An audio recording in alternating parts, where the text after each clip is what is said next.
Ende ye bia anye yo enti oti krobe kase aya sonde agro right Benjamin Rena afi ye di enkomo ye motivate you now no pay ye be call the sports room latest from the world of sports exactly 7 a.m.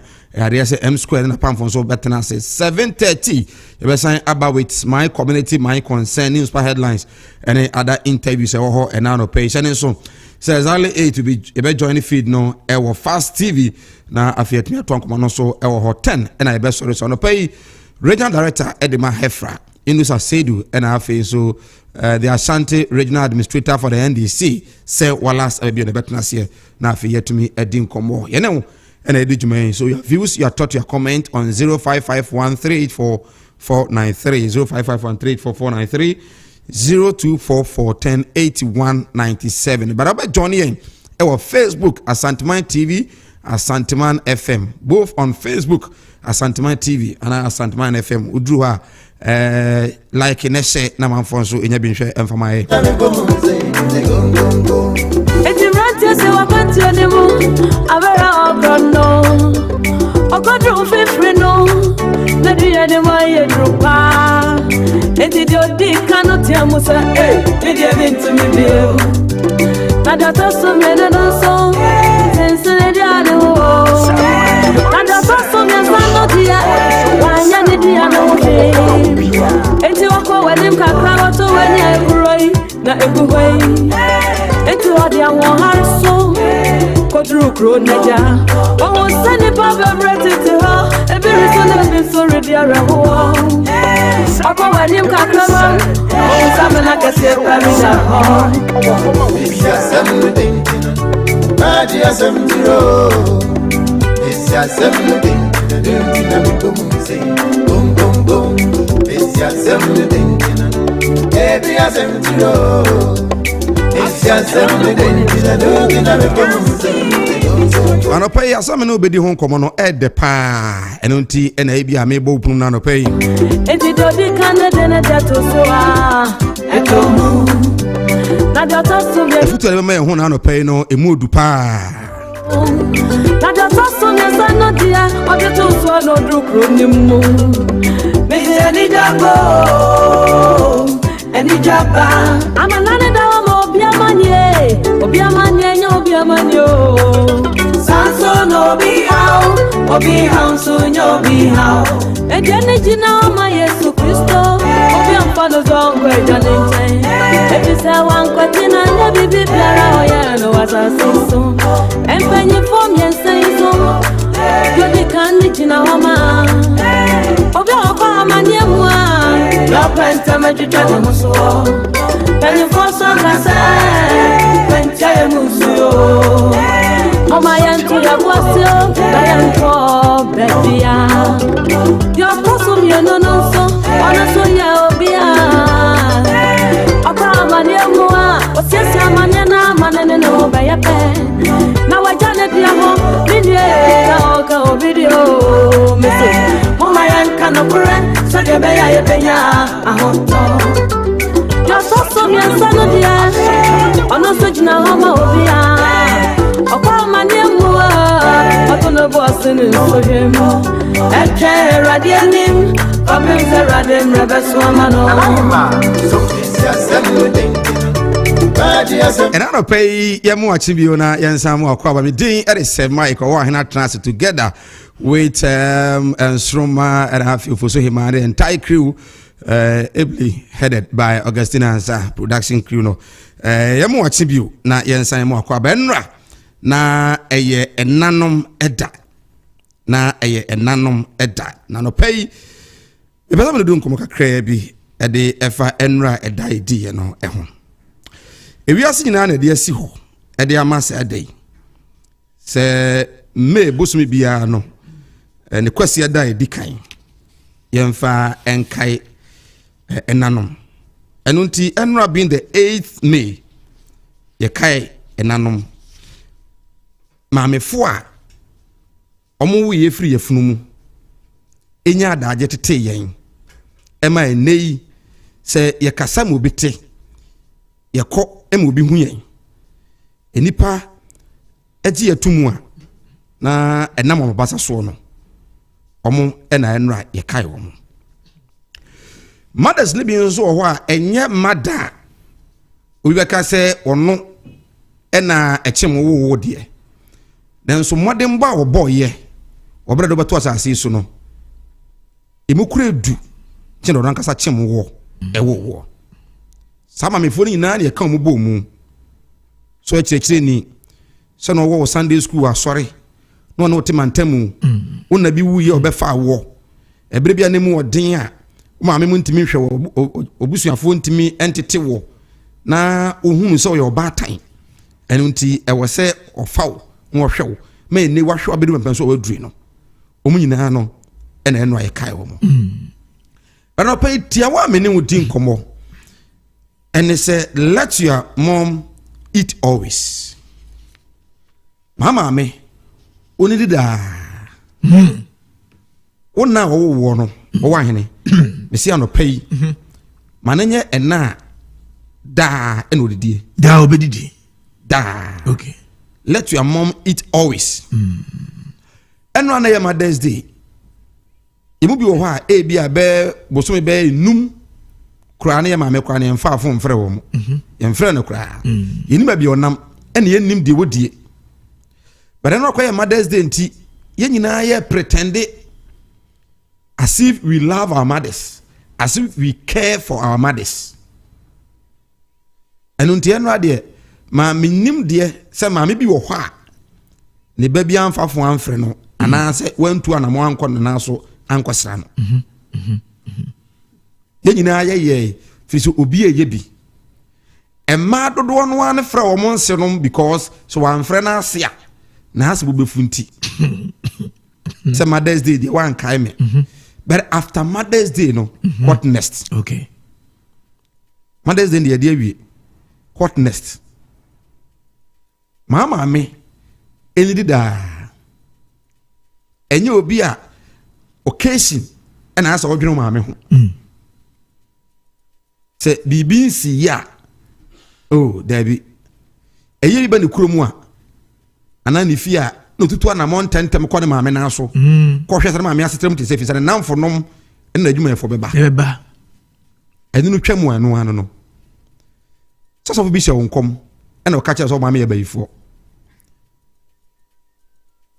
9 months just one day 15 seconds pe and na so for the pronouncement pine and one no o maame eni wachem wo maame otete wo no ozo obayifo anopay abusia so unni bi dia nyankopon kura nim se wo wunni bi nemom wo bi nko ade a let your mom eat always ono yire ono kunu ono manya bi amudie no na wakai. I always say it will be the last thing you say it and you go for somebody to say so anasa me yira maba na ka say o ma me bayifo ene me ne bayifo mo ba kwotena oh yeah na wo na wo nya bayifo na wo na free Kristo no what was what only Kristo akwatwempena and it true it is very sad me kire nkola bi ade na me busa nkola no na me busa nkola no se nkola no omuta ko mukuru mu ana akwara ba ko kura boy was so free mampon na me busa say how old are you that time nkola no de usakura oni mfiem no 12 years wose me nko mukuru mampon da adan na ompeso beka me dodo no a oja class na no say ma me se me nana mo ye bayifo di ma me nko mukuru. I'm telling you and this is what most of the women are telling their kids. Obi o wa ne nana na say ba na nche pa woni fie na wa de fie eni a o de behwe ne ma bra ne ma ebo pini omo nana no areho eni a o de behwe no eni chode mama nkola no one no betimi ma nkola na kura ansa na omo nana beduru fie ho no areho na wo ba no wo say wa say e bayifo when you throw a ball onto the wall it bounces back to you. Exactly. And unti oto bo abodan no ebesa ba wo so enti de wo ye no wo so ba berwa oba bia ba berwa especially man na ya tires at the pad madam wababrewa na wonso umma bekwa aware and I don't know what they will tell you anopai mo ase ne di ma ma me ne di oba bia no a wogitum se we influence your life ama ene wodro bia waduru no kakra bia wo so betimi di aboa no ahwe no ama ne setutu no momoden a na eye na woguso a wo yesi no twedi ampon enso ebeshira. A very good morning. What's happening? Sir Mike. Yeah, me want to know. Where you futu sem? Where you am free Bible mo? Where the ya cause one cause one edition ada ban le mu da ho. Unim say enra Mother's Day no. Nyame hu nipa bobo. Enra Mother's Day Ghana for do na bo ma dey hwɛ nim post o ma me. Yes. Bo ma be 50 on post ma me da. And enra man for post o ma me. Exactly. Me am one person man post no. Okay. Because I don't need Mother's Day to post my mom or to make her public or to reveal her. Okay. I say. Okay. But one more and right oh you ask okon ye nyina trend abent ye nyina ye dey. Ye nya bi. Oh ye post e twam say Kim and one no. Etwam and oh ni ma me kwa on time frɛ no. Okay. On kwa on try no kwa man ye dey. Ebi ni. But so anya ma beka say ya da ne and ma dey ye hye. Post na post ma me nche se bia obu no. And post na post ma me nche se bia won ne tia asundwem. So no as afia ba ne ye dey. Ye die. It's man for post some day no me na me post me there. Oh, okay. Match me say enya Mother's Day I don't need Mother's Day to post her. Oh no. E dey me don no. Okay. Manage no. Na dey ba kwa ya ma ho and say e man no e bo made age Mother's Day ni fire. E man ni mu. Ye guess ni ye yire no no. E bo made age Mother's Day ni fire. Enyo mo dia. Ye ka chom say Mother's Day nyom dia o. Na nyom mo dia. Dabi. So we me yire na say me girlfriend Mother's Day no enya wo dia. Ye say mothers. Yeah. Awofo nom enti obo amade ache me wo me na say de okan de ofa me tete me e bia nyame sumu o kire me nyame ana say bia de obo amade ohun enya de ache wo ma me bia na te man tamu a enye wonno aba na bia nka obrabo na asesa ka sai kra mama menchia madam Evelyn no ochira de otia media madam Evelyn ti asafo mama very good morning itia wo pa enra me send mama happy Mother's Day. Okay, I'm so me home family me pon so na me ne wife ni mo fa na ko hwe no. He said mama fodu ha o ma anwo ye pa so but enema a mo ye de influence your life no. Enya agro. Dia mothers. Enya agro. Enti no say bia wodidi na won comes the kind of mama me di da. Obu on man say Mike be a month no train for crown fan mama say man na what to say. Encha no me krada. So obu on man say ni man be dwane nsem na pa no ni se bia bronyadu ne bia e ka so mame ko fie ko ono ani krom a won ko kwa ni mame ababro be ku no ana fe nso ono anu ni se bia ni mame ko to ade ko che na sofo bi asofo no ma ba da romanti e de ti obeto emma ene awofo no ntem ti no me kokora na me to se na che mame kora hwe ana me sika kora pa ko si enti no na ye yi so as enam da no yamma enra no emphasis bia dey emra na de wo kan yamma ma me no da enye sika kora at least mama me nte won ka say oh ma me na ho te say me fra wa che no kora ya de mu so e ma no say ye wo akora na so nyin do bia no ano no o kwa kobo bra to ma me so mfa no da bi yamma ma me no da yen ko mo nchen yen fra o mo yemma mu say o mo anwo ya ankenya hwe na wo so no a o ya kitikiti kora anwa wo mu no ma me anche wa hwe na wunyini ya why you graduate when I'm about to Debbie, your mama, you see, we are Africans. We are Africans. Yeah, so sad. And so those things at times, no, I don't just clear it off. Say Abia anyhow. But what did you say? You didn't need ya. Why should you fear say yes, mommy, before my baby? Oh, now one command video won't mean go. I could make a very good point and suggestion. Me, say, be a mirror, but I catch him say, one call software, Messi, and I'll be trying to catch him say, oh, my me or before, I said, said Mike, that day now, but oh, seriously, how do I pay for crowd on for him? Do I am your yeah? You are your you don't trust me, say, ah, how many say, and fire count. Now what Chimia woman as one time it is one come. No what Timia tin mo rembra wa brem hasu. Abedu sabre ya. Afa no baba ye. Ne bakasa radio so. Amebe ye bi ama omonya bibie mi fa so bi no say Mike. Eno de so serious. Nti yam ma me no baso. O mata baso mo ya de. O ma ya de pa. Pa. Na eno na me dwendwen ne ma bi ho. Yesusa. E ma me no ne ma me fo na ye no moti area.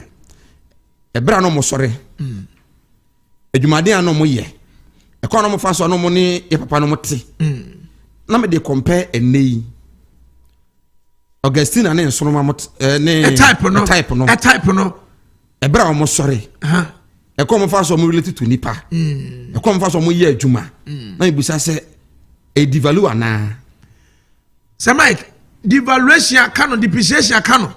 Seriously, Saudi yamamin manye no mote. Se do kana, ekwa mo swade ye, ekwa mo fa tifie, ene tutu ene de no pa no a, Sir Mike. Se bia depreciation akasa no, trend no, se enye bia 90% ya, e bia fan be 89. Women of those days. Those days as compared to compare ne year. Women of these days. Sir Mike. Na wa soro pa na wo so unko school no akrokro bia ma me bedi kan de ama wo na wa yo agyen say after akrokro na chi no won still la wa twe wa dware wa boro asan so nsa do akosi school mu atwe wo de wako ene ma me ne kwa na so je se ne ba na say o won kwa ada o na say ne kwa na ene kwa say ene yi 6 months ene kwa no o eda 6 months ya ma me no body akokrom ko to school uniform ni wa twi so empaboi ni atwi so na wo kwa ya tin kutu abon mi say bam What I me for equity easy. Now what you mean? Mofra omo ye Muslims. Do one uncle school. Uncle school. Omo tifie. But en kan nante sa. Debbie. E kwa e ma menom fa so siesie omo ho. Wa ma me no pa so ahwe asabi ni pieto hu bi da. Wa ma me pa ne da dem. Sane wurum. So ahwe ni pieto pa hu bi da. Enso nei you know my people go egwabonten me say my go me ntwa no enra o say Mother's Day ni ma me fo bi no ma apa e man ketekete obra wo pie na me nam kwa me ra ho ma mi pa ataje odi ahye ne ba wo ye ma mi o ataje odi ahye ne ba kra be mfa be 7 years oba o an wa hye ne leg stretch right yo ana kra ne kwanyo ososo no an tram hey na ma mi dia na wo kira oba at this age akwa na ga say mi nya ne to akwa so dear mami wa hene se ba ka ro ho no pa de nchi debi akwara na mi no anga sa de nchi kra enti ye mama me fo nyina happy Mother's Day we love all of you yeah se ka se tena ha ne abobo din a anhwe ya ebe broso ebi kwa na yentimi anko bobidin mama fo a mo fa ye from Sunday school asore de nyamesem nyamesom tete ye ya awofo amowo ya akosua kunadu eja na awo akosua so de sa na efre wa me fa na akosua kunadu so ye say Mike me fa na akosua adwubi oh okay yeah ono so ye ehwa mama me de no ho fe pa me so ho fe pa me so me fa no so kama me se no o se no na so he se mtiatia ena afi adwoa ago oso oda ho wonwe ena afi mama fo nyina Augustina ne maame nom edin na ase escape edoso ma Charlotte wo takwa Anglo Good ntina o ne maame ye administrator takwa Anglo Good Augustina maame is that even day let's go no enra me ne mama din komo hey somebody is going happy Mother's Day kakra won na won kan no ntwem play it's going on mama fo nyina e kase bobo a ade betie na afi maame a oda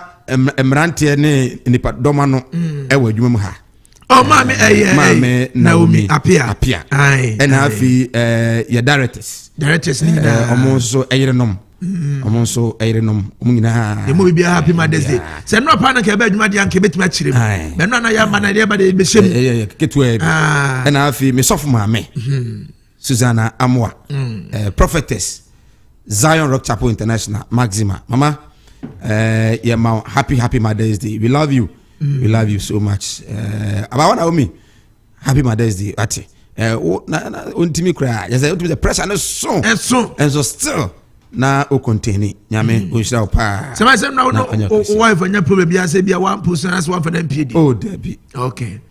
Because ebasa na mama for emmanuel omo jima this day nifa e no aka the 20 say and sister na o mfa me mpie na madam say mama this row and soft divine and the Mother's Day Ella so mama Ella on say ma happy Mother's Day aso for you no nyina ya mo bibia ma happy Mother's Day happy Mother's Day and ma ni mu nyina mo a ni me hu Kristo no mo twempena ansa na be hu Kristo se ba trom do so mu nyina e ma na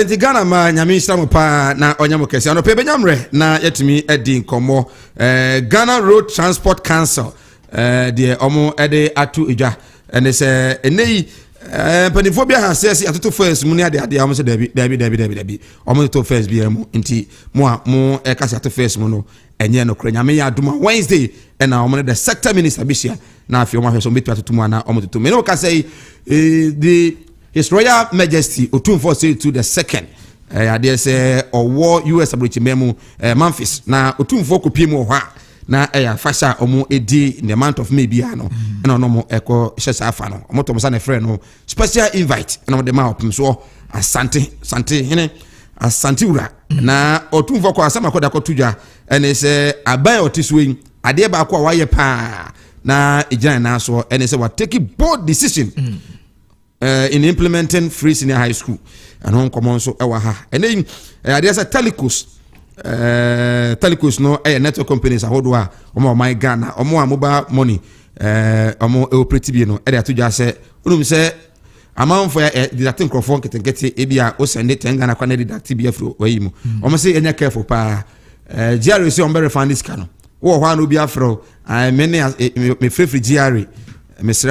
Yeti usika bi obra send mobile money no we are trying to rectify it for you you say omo fa be manfo omo say manfo nya careful pa na tangrofo no omo yaza so omo yaza nti manfo nya careful pa ho enra Elmina Takrade ena beto ja se ade se fishing vessel bi asenke ama enipa omo say e fe no MV Comforter 2 ama enipa na ewo mu no 19 Ghanaians 6 Chinese de na oka vessel no de wotumi afrimu ba konso ho a mo hwe no a omo enya ehu no parliament enso ebeshia closak nyame yadoma ena wo closak for no omo da so strike and parliament ebeshia omo na omo etumi eno mo tinkomo ahwe kwampom be fa so metina go back to the work na fi etumi aboa na fi NPP regional elections no nyame eya domo a 27th to the 29th of this month and also because enra mention of regional coordinating council and omo koyekoto maba it's been so peaceful at mention of omo koyekoto maba me no ka say omo enya mo constituency executives benyamre na yetumi edi we nyina no ehon komo na no pay nti and then some do na omo de na injunction that's one mention of there no penny say omo enya botre na omo hwe delegate abonum nti enra no mutimi ema omo de go ahead omo koto ye nti enra mention of akoto ama the old executives no ano na constituency no delegates no esatoma omo nti executives are no more than one one is a win here you nyina tiri na esan win I think according to MPP the director of elections Evans Nimako what say out of the 275 constituencies no almost 255 which means they are almost done which means 20 more to go the one price we want to nyina they are almost done but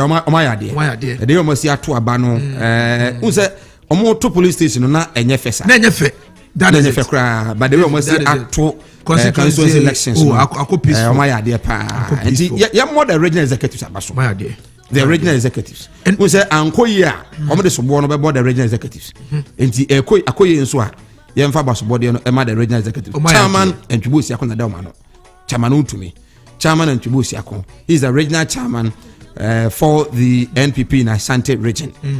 Osa preview. Inti me say the onim krono e na gyina kono ano. Inti chairman Antwibosi akono pay a very good morning. Wonu apamfo nyina century mu kosiche mu wapamfo nyina no pay. Ya maba so pa mayade pa onyame onhyira mo na de mo hwe ni mu bia so no onfa no mo enche na ndisi fo nso de eba ento mo so de eba ebobo mpa yese enyefe pa o se Ghana de pass ndue enti amanyoko bia no na da be na yi friends say odike so de odike de na de be kwachiri sawo be kwachiri pa oye no so ko constituency elections oba hane busala right and also latest from the world of sports yem famre mo na no pay bare kumasi ayifi in fact enra me nya daji ekokrum be na mkrum kakra be 45 minutes bi e was central market ha de ko kejitia in fact ifino doso pa ifino doso yes na ejuada se enra na weekends ntidia no pay bo wura ni ahwe se de situation so STM square atna sina no pay enra na eduana stars and fabulous Kumasi Asante Kotoko. I believe I'm right. Yes. I think around 2:40. Yeah. Now me were the entrance of the Babayara Sports Stadium. Oh, okay. And I wasn't happy. Supporters no. Me share Kotoko match. Said the amount for be share game no. Oh, yes. Because we Matana Stadium. Yeah. 0.5 for be 8 years. Okay. Into matches a Bono Stadium there. Me actually every match be a nipa e ba na city na enra me ko hu said the nipa no anko stadium and you know the nipa ba kakra oh na ye no no I'm telling you no na ye no oh sir oh yes enti obi ka kire me say me madam fa ka kire me so se Kotoko win enra match no a waje league no oh yes so in the midst of countryman Songo yeah and na me ka say then I'm praying say Kotoko should lose the match said the beya enko because say kra na aye we no and nipa kra me omu lusu ya kra na kebe empty di Kotoko oh sir oh yeah sanka Kotoko lusu ya kebe empty oh sir the next game ko ebe empty because oh yes omu wia I say Wednesday omu ne as good Sunday no ma be ball every kum Chelsea okay na for mu comedy ma big games Kotoko win elusu ya ka Wednesday obi anko o de Wednesday obi hundi pa be cost omu 200 I'm telling you I don't know nyefe ya rawo sem se obi a odali top na nyefe kra enra last season rather e ba na house of folk a league table no yeah be bia na house of folk stadium na aboma away home be bia na house of folk supported the echi and Kotoko company for na jetum say e very circles no na e na bia is omodin bo na ba for mo na up to now they are finding it difficult to find tido dental problem na yede our supporters na yede emma okay so how active are these circles for now? Because in himself, circle 89, circle 70, circle 62 near previously. Yes. Previously. Not circus no. Yeah. Every game will be ended no more call radio station by radio station. Radio station by radio station. Very good. Radio station by radio station, no more hypo. But problem at this current Kotoko management, any supporters leadership, I want to say, Kotoko management say omo prefer social media than radio stations no. Oh sir. Oh yes. And omo game obiano they hype it on social media more than some radio station akwa akok bohu Dawuro. I'm telling you. Oh sir. And no na supporters no be afani difficult. I say omo ni mo wu ankomo hwe nan. The Blasters of Ghana. Very good. Ebobo match. No. Radio. Omo ko promo. Very good. For just 1 week, you know. Na omo chicho omo dia radio station o Ghana baby ah. Any problem no. Ukokan. Omo de bibia social media. On person support thing ye used to social media. But I'm telling you on authority say sebi o omo magazine fan chairman. Bebe na no kwatenanse na so sebi owraka engine asia. Before so be fan the phone no, just enumre be 8 to 9. Yeah. Because radio no ana de be tell na so o de OTA. Very good. Yeah. Ya can want someone can Kotoko pay for they prefer social media to some radio station bonu Dawuro. I don't have a problem no. Obi kwa timi bisa say anti Kotoko match nra. A supporter because me enra me drew stadium. Enra ni pa ba no. Nipa ba na no hu nu sa no. I'm telling you. Sanity. Nipa ba no. Last week or last weeks. Kotokoni Logon City ka obesu. E do no say born na 3. And then what you so I na do 310. Say na be almost support na be e ba kakra ba no mfa. Kotokoni Logon Cities. Me say omu delay match kakra ba sten. Oh na say enra de me hu no stadium ho na de. Me sure say cars kwa na amas na egba. Oh, can you put me e ro say mo boss. E ro say they say Kotoko pinfo nyina omu dwo mo ntiase. E de na aponsa ka kire omu say so mo ma who say the first club bia first resources and our venue baby obenya revenue bia no e get process and the first resources obenya revenue ko catch you say so omo amadia obeton place no timi dia ide e dia hwe club no because the supporters no ba na mo so am wonim dia games no mama who say use the social media but add the radio station no yeah, after all, Kotoko, more sports. Na say events say Kotoko match. Na sacrifice we bahasiya. No. So what's your problem? Very good. Another issue, no. But management are not giving the supporters any chance. More chance. Young comrade. What I say, and a selective justice of radio stations is key. Your radio station also a kasa. Your radio station also a koso. A radio station offer 100 times. You don't back 100 times. Your radio station offer 100 times. You pick it. I'm telling you. And no crowd, you say, Mimajuma, no, they are near Hamu. I know, dear, and I have. Oh, yes. And there no swan. Oh, yes. Wow, Beba. And no. Sorry. Kotoko service every day, calling yet. And let's go now. Me colleague Bia na or sister station. Okay. Na otu many pebi pass me pan brand so. Na many panem ko. Yeah. Many pan kasa o ko so Michael Jano we there. No onko. And me colleague any opportunity to another station. Yeah. Why many pana send me message. So Charlie, I won't go to your guys station. Oh yeah. Now catch and say me cry me can't say I'm telling you, sanity. What I say. Inti I no cry there. Sanity. Yeah, Rose. Young comrade. Miss Contrast.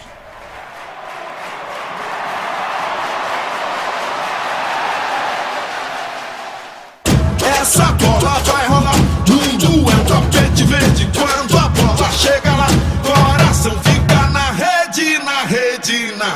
Olá! La la la la la la la la la la la la la la la.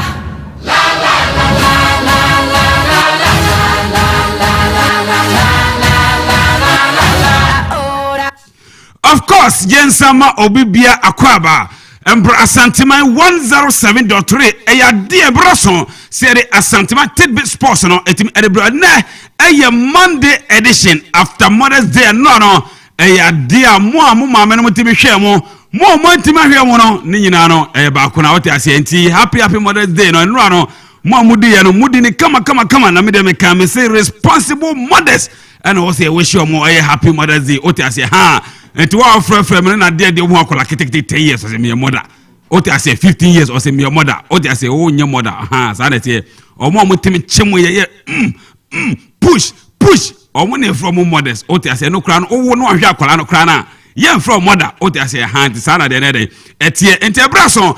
I dear Sir Mike, Asanteman, Dawuro. And I'm watching and castle or the Asanteman, Dawuro Monday edition. Etimi edebro no ebre ason se m square me so me trans na me the Asanteman be sports no etimi edebro ene eya dia ye be ko eye fie ni nyina ne se over the weekend Ghana Premier League Monday 28 etimi ba so insem bre na and etimi ekọ so various stadia ye wia ye be ko amane Arsenal team kron aye ni abre pese be Chelsea fit top 3 ne de masa ye ni abre o tete ye wi de honsem nyina no ebe bro ade ababa wa ye frɛ no eye Augustina minim so oye mamio so onya mamio say wishing happy Mother's Day no bio minim enti Augustina ono ana na Facebook ni bia no o twa ne kama abrante ye frɛ no eye Amos ono ana o produce me obomachi don den yede ayated be sports no our Asanteman yede bro adwumades quickly mama hye nsem na se enfam free wafu zombie dia no game etimi eba so Ghana your first game no yede the flying Eagles of Nigeria and yede boy game no be we no dia Nigeria hye Omaya from Ghana, the black settlers under 20. Ayade come here no. Yentimi anti, don't forget say coach. Your friend Abdul Karim Zito Ono and a leading Rantano Emma Omuko PMO. Our tournament Nasia, don't forget say Ghana yet defending champions. Nina say Ayade Ibrahim Dalan mo a free Bani Amuko J. Eti Obiasha and say Ayade defending champions here. Ayade black settlers come Biasano. You bet me a South Trophy on as you bet defended. No, your first game, your opener, and Yadia Ayade the Fly Eagles of Nigeria. Omutimisha come you know, Yantimiati after the game. Coach Awojemo at the mad the black settler Abdul Karim Zito on his Bebenetuja was a first game no whether no a players no or man team anklet my taze a man team adopted and no the game no be no a adaptation of weather players let me adopt to next game or money Burkina Faso bebono kwen bias no ikumdie betimi akọ at the mad the black satellite of Ghana yekone kotie Abdul Karim Zito on a coach at the under 20 your national team. So when you look at the atmosphere here, the climate here, and you look at what is happening in Ghana, here is a hell. That is why I recommended Nigeria by coming early to adopt. Adaptation, you have to play some few friendly matches for you to acquire the necessary energy to face what you want to do. And this will not be. So now, the preparation is after this match. Now, okay. Now we have to prepare ourselves towards Burkina. And Burkina, they will also play anyway. But that will be our preparation period. Now, Nigeria, we use Nigeria to prepare ourselves now. We've seen it. They've seen it before us. So now, as I said, we are going to use the next match to make amendments. Because now we've tasted or adopted the weather, how it is when we are playing. You saw it yourself. You were there in Ghana. No. What they say idea or madam to what and come was so born Nigeria for Basso. There's a tournament in Nigeria for Bantem. Emma money what done over fire. Now goalkeeper, your friend Gregory or Bain or see players now. Oh, when your ball and a boom, no when your ball no boom almost squander chan. On the 14th of this month, a idea money a Burkina Faso. If you run to a cramobo to come Biasno or Medin Kuni. Take this as a we have 3 games only. Either win, draw, or lose. So whatever gets come, we must accept it. So for me, considering 2 goals, some is pains me, but I have to put it aside and focus on the next game. Okay. You consider it's a short.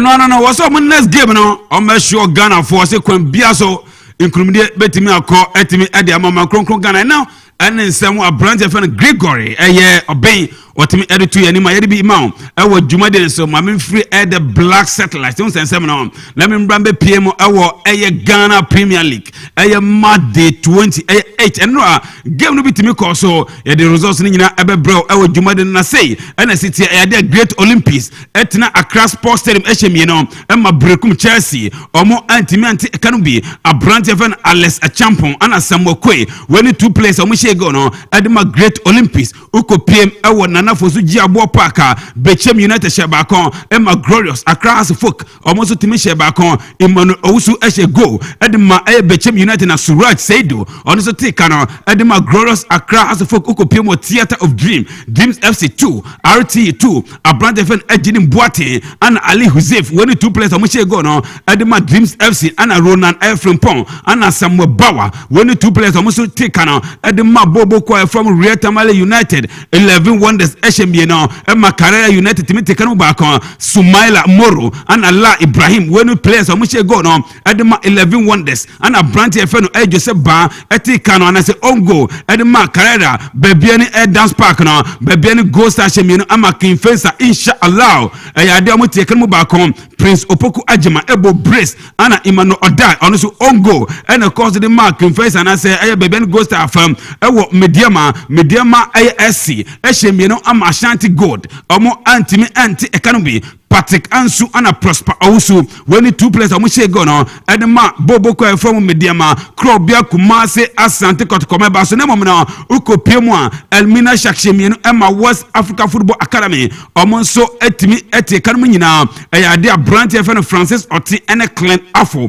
when the players amushe go no edema Elmina Shak ana Henry Aware penalty ana Gordon Segler wey any players amushe go no edema wafa eyade Asante Kotokoshe ba kon Diana Stars almost Timisha Bakon Frank Intuga Mbella etimi enya go fantastic goal na Brand and share and a Brett a day CNN a idea also a cano minute 90+3 and ultimately Canada Macro Bia Kumasi Asante Kotoko and there Accra Sports Stadium Accra Lions or Money Legon Cities and a airball a idea ne and a game no ebabaso 3 p.m. pepe and a game no bebaso a idea Facebook no a higher a idea anka games no and as a highlight in a penalty a Brent FM Bella ese nini nyina no ayade anka mo be hu nyina kama our Facebook no na mo fan chese Facebook ne haye papa na after the Monday 28 say ana ay current standing now esetie Krobia Kumasi Asante Kotoko omo na dikan omo 56 points ewo ho Bechep United etosum ye no omo 47 points Mediama apetosum yensa 46 points House of Folk etosu ay 9 omo 44 Great Olympics etosu num omo 43 Aduana Stars etosu ay nsia omo 42 Karela United etosu ay nson omo 40 Lagos Cities etosu ay nwotwe omo 39 Brekum Chelsea etoso nkron omo 39 Ashanti Gold etoso eyedu omo 38 Gold Stars tosu du bakon omo so ewo 38 Dreams FC tosu du mieno omo 33 ITU etoso eyedu miensa omo 33 Accra Lions etoso eyedu 9 omo 33 Sanso anabobo ko from Techima 11 Wonders etoso eyedu num omo 32 points King Faisal tosu dunsia omo 31 points Wafa etosu aye dunson 17th position with aye 20 aye 7 points Elmina Sharks and a Trotto omo na so teams ni nyina 18th position with aye 21 points. Top scorers no say NST a Brantia your friend Frank Mbella Ntuga. Ewa Asante Kotoko or 19 goals. Ya our now our Ash Gold or 16 goals. Augustine Okra. Ewa Bechep United or 13 goals. Bright Ajay. CNN no our Adriana Stars or also our 13 goals over the weekend. Ayadia midweek our Ayadia Wednesday game our say NST Ghana Premier League Monday 29 Ayadia Adriana Stars Tenefi or money Elmina Sharks and a babo Red Tamale United Ebetina Aliu Mama Sports Stadium no money Bechep United abo Brekum Golden City Park no Brekum Chelsea or money Mediama my brother and a babo King Faisal inshallah Ebetina Kumasi Babayara Sports Stadium no money Techima 11 Wonded Eddie CNE Samsung West Africa Football Academy Wafa Ebete Sugakope no money Accra Lions Etimi Eddie Aboeni Karela United Ebetina aya Indians Park and I say Akompaka normally Great Olympics etimi Eddie CNE and a Boboko aya from Glorious Accra House of Folk amobetina Accra Sports Stadium na omone aya Gold Stars etimi Eddie Abo aya Dear Life and a start time almost on the game now. Nyame Boa Yawada a Dear Legon Cities or many Dreams FC Ebabo and a Yawada Krona Asante Gold or many Asante Kotoko and also a life a Boboko and as a life a start time a decode and so and no any games are Ebaba life has of a game on Wednesday on the life and a Kotoko game no Thursday and also Ebaba life and then someone Ebayadema after the game Nano Memenda Nana for Jabo Park a bra house of folk any Boboko from Bechep United a Kenton Berry no na idea Obia Shadianko Ekabakono coach I am friend Kasim Menga Bechep United coach or they send me to Jawa was on the idea as I didn't cry the bum year buse first no met my baby Kotoko free on second position it dear matters first no open no mania second dear Lila mo bia ni omompre yentin sema coach Kasim Menga add to your name after say omani has a folk ebo 1-1 ewo nana fosu Jiabo Park. Oh, it was a very competitive game and my player did not play the way we've been playing always, so I'm disappointed in their play today. They were a little bit sluggish today. and they were not putting our passes together. And the way when we finishing, we attack the 18. They were not doing it today. I don't know why it happened. And I'm sure you feel at a point in time you got saved by goalkeeper Abdullah Idrisu, who had some phenomenal stops. Oh yes, yes. He did a yeoman job by preventing them from getting another goal. Would you feel that per this performance and the performance we've been seeing in the last 4 matches, it means the team are really lacking something and they are going down? Oh yeah, it's true. Normally in a team, when you miss some of the key players in your team, that's definitely those who are coming, they could not play like those who have been playing. It will take time before they can get into the team. So that's how it happens. Still in the second position, where would Bechem end it? Coach I feel Kasim Menge no na prosper and I say coach I feel Samuel Boadu ono and I the away side also ono de has to folk na ko so mo she Bechem United better and I say for name no players no SS chances owie no ana ye bisa ne say na hwe a mo beti maje league no so season be be we no na has to folk atimi anya respectable position ewo eye league no so because has to folk 4 matches they are yet to fail a defeat. It is my coach Samuel Boadu Kofi Yesu editu yenim. I think that it's in our favor, but the referee himself knows the right decision, so that's the reason why I was complaining with those things. Again, you could have scored more. We saw every year Bania with a couple of chances. Obi Jr. was also in the mix with some chances. What should you do to raise the standard in terms of goal scoring when you go away from home? Yeah, we were lacking scoring abilities, but I sat down with them and we talked and we practiced it, and I think that it now got into their head, and I believe, though we squandered a lot of chances, but I believe gradually it will also come. 4 matches in a row, as of folk are undefeated. They look very confident. They look like the team we saw last season. Yeah, that's our hallmark, but it's quite unfortunate that we didn't start this season very well. But we believe at getting to the end, better things will happen. 6 matches more to go. Where should we expect House of Folk to be at the end of the season? All that is that we are playing match after match. Now we are done with this one. The next match we are going to prepare towards it. And I believe that if you take match after match and we make sure we go all out with every part that we play, I think that at the end of the season, House of Folk will be in the... No. Na Abdullah Idrisu and Bechem United goalkeeper. Na Branton na no papa. I was enjoying the interview. Was on the service be why ready at the Bechem United national team call Biaba on no one grapple and I say service be onya dia or Benjamin Akonemon Sisi ade or your Bechem United goalkeeper na or concentrate on the goalkeeping no at the Bechem United sema Abrante Fena Abdullah this on nya man of the match na che say ultimate say na series papa. What were you telling them? What was happening? House of Folk is a big club. They have good players. The quality is high, and Awako and Co definitely the way they were distributing the balls, it sometimes makes the defense look destabilized. I spoke to them when we went for the first half. I think the second half was a little bit better because the goal we conceded, if we were focused and concentrated, definitely we wouldn't have conceded it. My last question is in 2. You are arguably the best goalkeeper in the season so far, making 16 clean sheets, and of course numerous of some stupendous saves. At the end of this season, where should we expect you? What are you looking out for in terms of your career? And then again, where would we see Bechem United? You are a key member of this team at the end of the season. As a footballer, you are like a snail with 8 shells. You keep moving wherever you are. You feel comfortable, you rest there. Right now, I'm in Bechem and I'm feeling good. You understand? So my focus is in Bechem. Whatever happens next season, I will not be able to tell. I'm just doing my best for Bechem right now. Looking up for any national team call-up? Oh no! I'm just focusing. I'm just doing my what I'm supposed to do. If what I'm doing merits national team call-up and the gaffers in charge of the national team thinks that I have to be part, no problem. But right now it's Bechem United and nothing else. Amazing! Thanks for your time. Fantastic interview, no. I was enjoying the guy. Now, wakasa yi papa. Away from Bechem, no mamen call. And no, Baba Yara Sports Stadium. After the game, Coach Benzola, I don't know Edema Bobo Choir from Adriana Stars. I'm going to kotoko 1-1.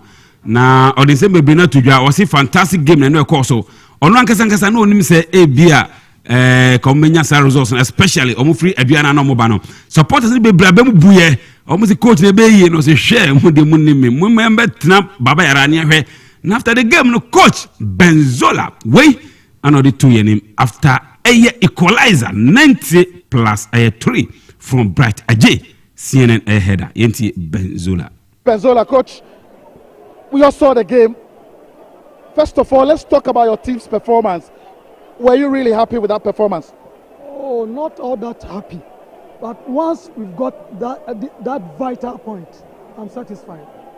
I mean, in the game, we're lacking so many things. No creativity. At a point in time, Kotoko dominated the midfield. They were, getting all the chances and creating the chances. What really was wrong with your team not being able to create a lot more chances? I don't need someone coach Benzola. Every 2 years now, you bizarre say. Sesia Ojiri say nema betimi akoye ediama bobo ko from Adriana because 8 matches Adriana are yet to win. Yenti enu sun some of the Benzola coach. We also okay, producer no egu so to niema say benya okay, Benzola voice no I already ngoni ngoti. Benzola coach. We all saw the game. First of all, let's talk about your team's performance. Were you really happy with that performance? Oh, not all that happy. But once we've got that vital point, I'm satisfied. I mean, in the game, we're lacking so many things. No creativity. At a point in time, Kotoko dominated the midfield. They were, getting all the chances and creating the chances. What really was wrong with your team not being able to create a lot more chances? Yes, I told you from the beginning that the team that will play tactical game, Kotoko were playing a very good football in the first half. But second half, after our changes, everything changed. Now talk about the changes. That goal, it was from nowhere, from the corner kick and then the header. But I'm sure you are feeling it. You got a point here, but you are feeling like you've won the game. Sure, because for Kotoko, for them to beat Adriana first round, 2-0 at Nana Ajibambedu Stadium, when we were coming, even many of our supporters were not sure that we could pick a point here. So I'm really happy. It's still you've still. No. I say I'm really happy. And in this coach Benzola na coach friend Prosper Ogumo. Nyameni ko enu ana ni kasa na ofom kakra. Enye se na ofom obutum se na why disappointed. Ohwe o se me kasa football no so obetika no watika ntem. Last minute eno na ya no. Last minute eno ena ma coach na bamubu ye. After the game things say ma odi tu obutum se wa boto be ma emre. What would you say after 90 minutes? We're just not lucky. That's all. Now, first of all, let's talk about Ituga. Scored a brilliant, magnificent goal, but had the chance to go ahead and score more with those 2 penalties.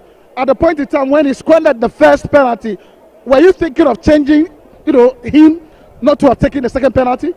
Oh, not at all. I mean, he's been playing and he's been scoring, and once he mixed, I encourage him that is part of it. And this is not the first time he's missed a penalty. I think he did that too when we went to Elmina Sharks. He mixed. I spoke with him. He got his confidence back. From that time, he converted all the penalties that we had. It's just unfortunate that today's penalties that we got, he missed them. But that is it. I mean, he scored a good goal. A very fantastic goal. We could have gone up by 3 goals to 0, so that what has just happened wouldn't have happened. But first one, goalkeeper saved. The second kick, spot kick, it hit the upright. He got it right though. So it's part of it. We don't have to worry our heads so much about it because it's game over. There's nothing we can do about the score.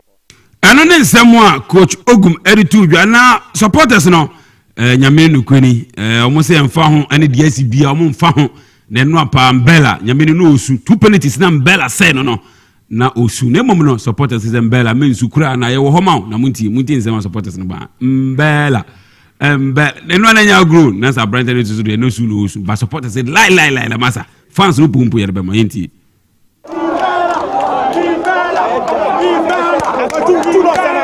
What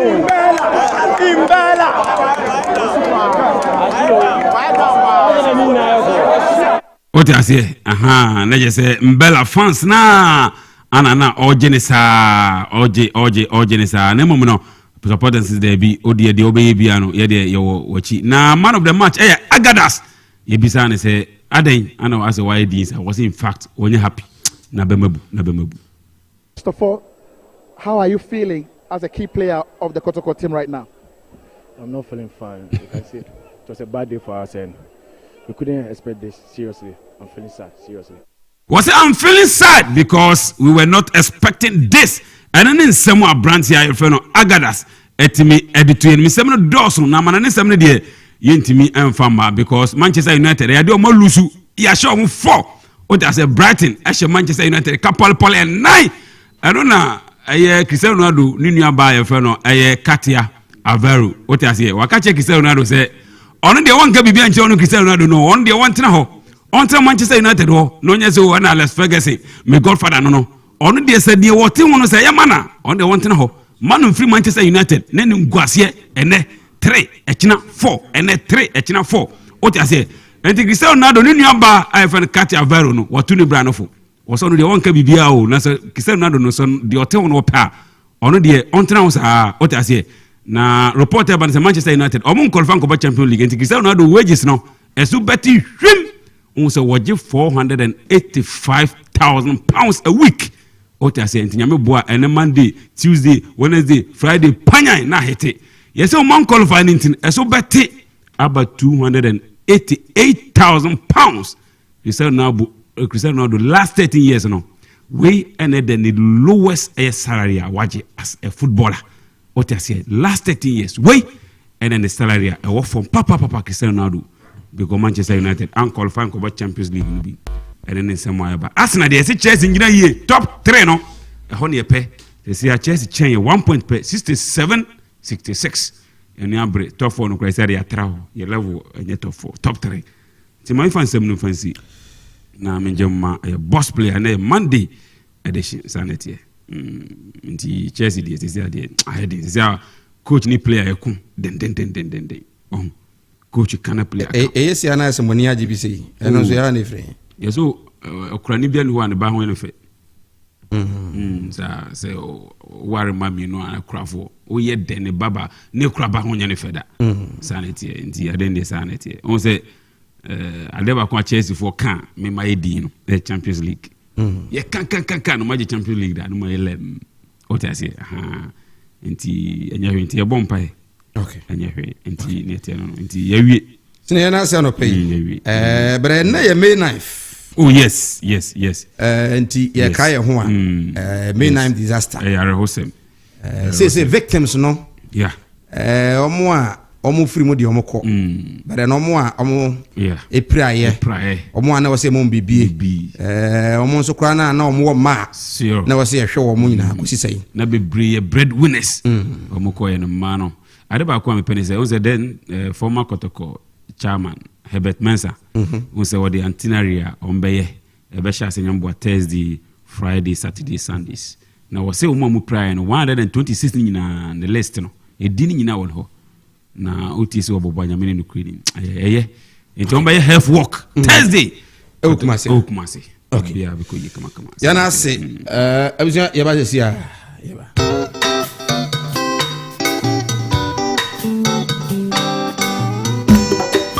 asampayetia obanyansa foso wo bunubia won kana asam ze mafutu sam kakre wa supreme Kofi, oh my ya woman, oh mani ya mamana, yenyi baby ako, wacha za ya wareni, wonsom, wanyinyi pa, kasa dipa wofyo ye, ya moye mbera ye, ebe ya ifu yena, oh my ya woman oh my ya mamana, ati waya no Nyamichata, Yamana Renya, Wonso, Wanyini Pa, Sawaya, Wanabe, Yamo Yambera, Abeya, if you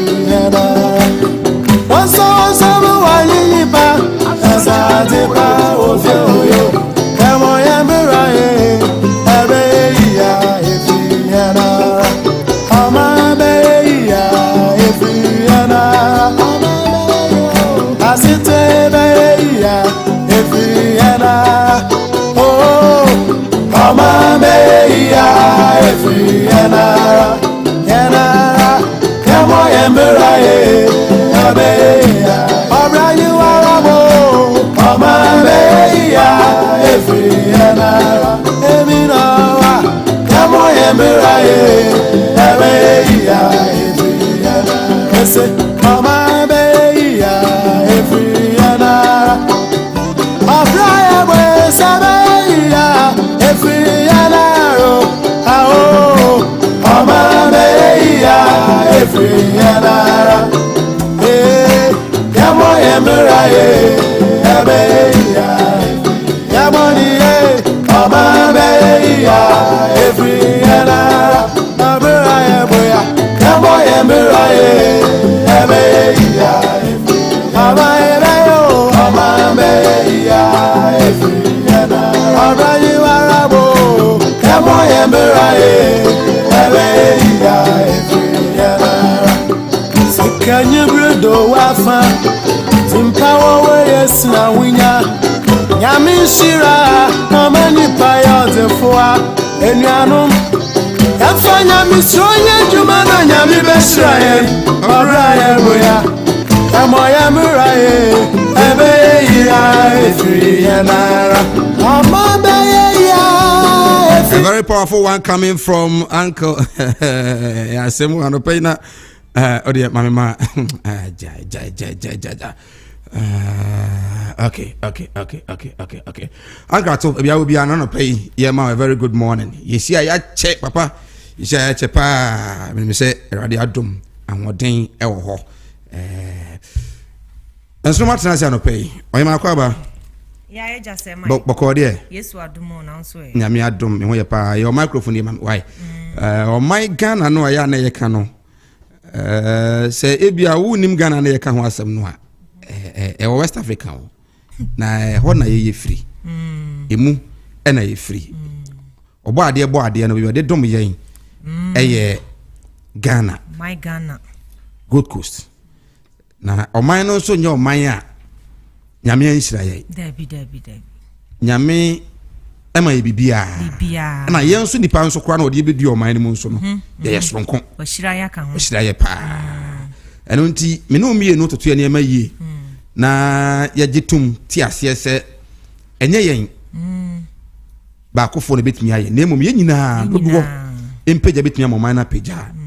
I can tell you, so this country will be a better place to live. Oh yes, be kra behwe obi aya ma na ye fe enti ye nso betumi aye de amana ya kono se okoto se obi ne ne be din komo na ne age ne wo sere ne fie ho akono aba fie ho a na ye se waye se pa wo fie ho. Oh yes, eno nti unso betumi aye ne sa amana ye fe anopa ye na ye dwada sori waka na afi ehya se wo ye adwuma e de aboa amoman no atumi atumpon se Bible kan se oman a wo de prekese dua so no sa man no na nyame do sa man no. Okay, and you say Ghana ni Israel kwa na prekese wo enso so ne yentimi nton prekese kura ma na nya akono prekese se de si ton no yesu so no sa ne da so ton no a enano ifiada ton pen pa I think nano memenda ihwade bi manage pa e wo TUC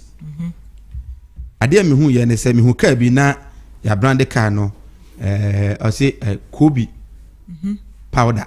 Okay. Momone powder. In fact, manage pa. Say Kobe ananka imu ne say nambia na nei ya nya Kobe powder.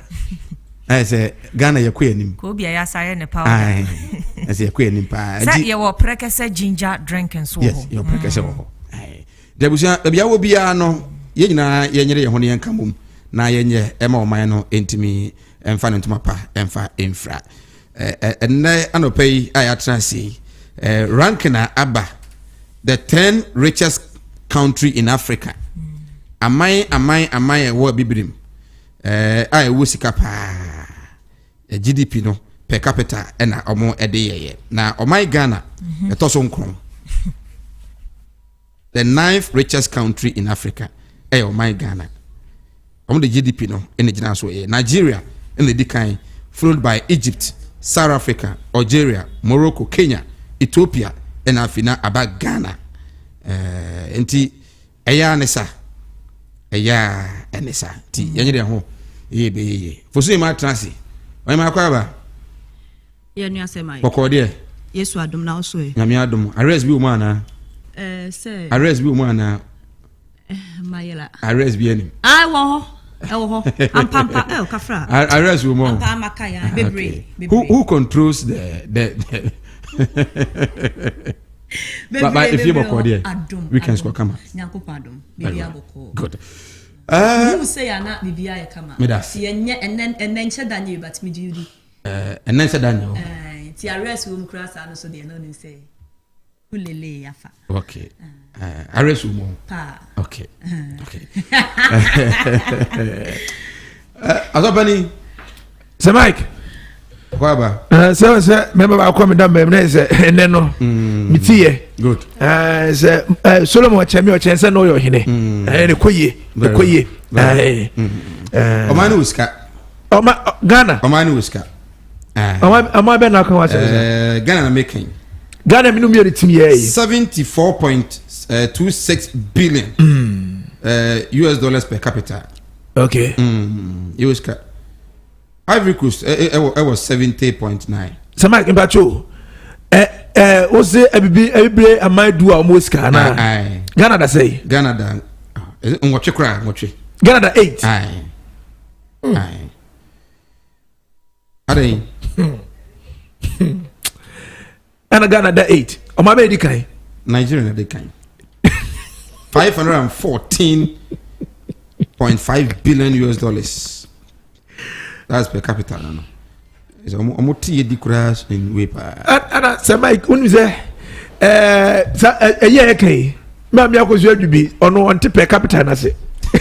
Because per capita, and the Nigeria was catching Ghana.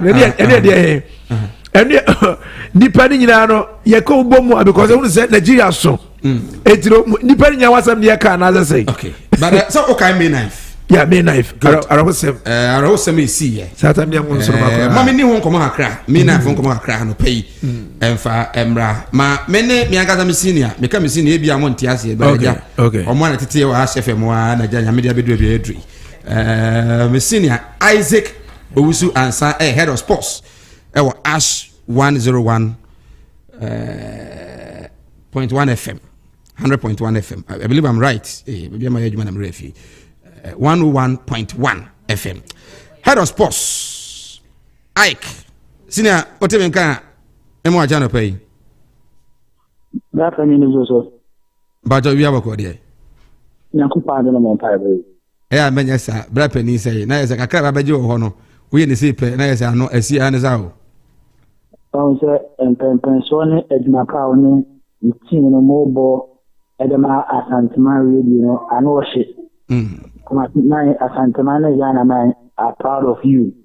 Yes, she also say Asha from so about be pass you know.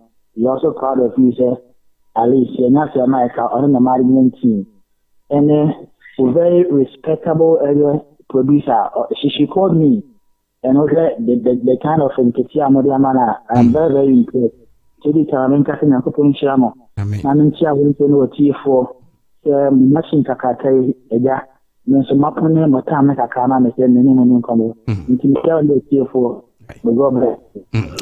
Senior, yes, you are so young, Ramay, but I know pay ye didn't come on May 9th, ye Kai home, DSC, na Ghana for Nipado one every woman Kwamona.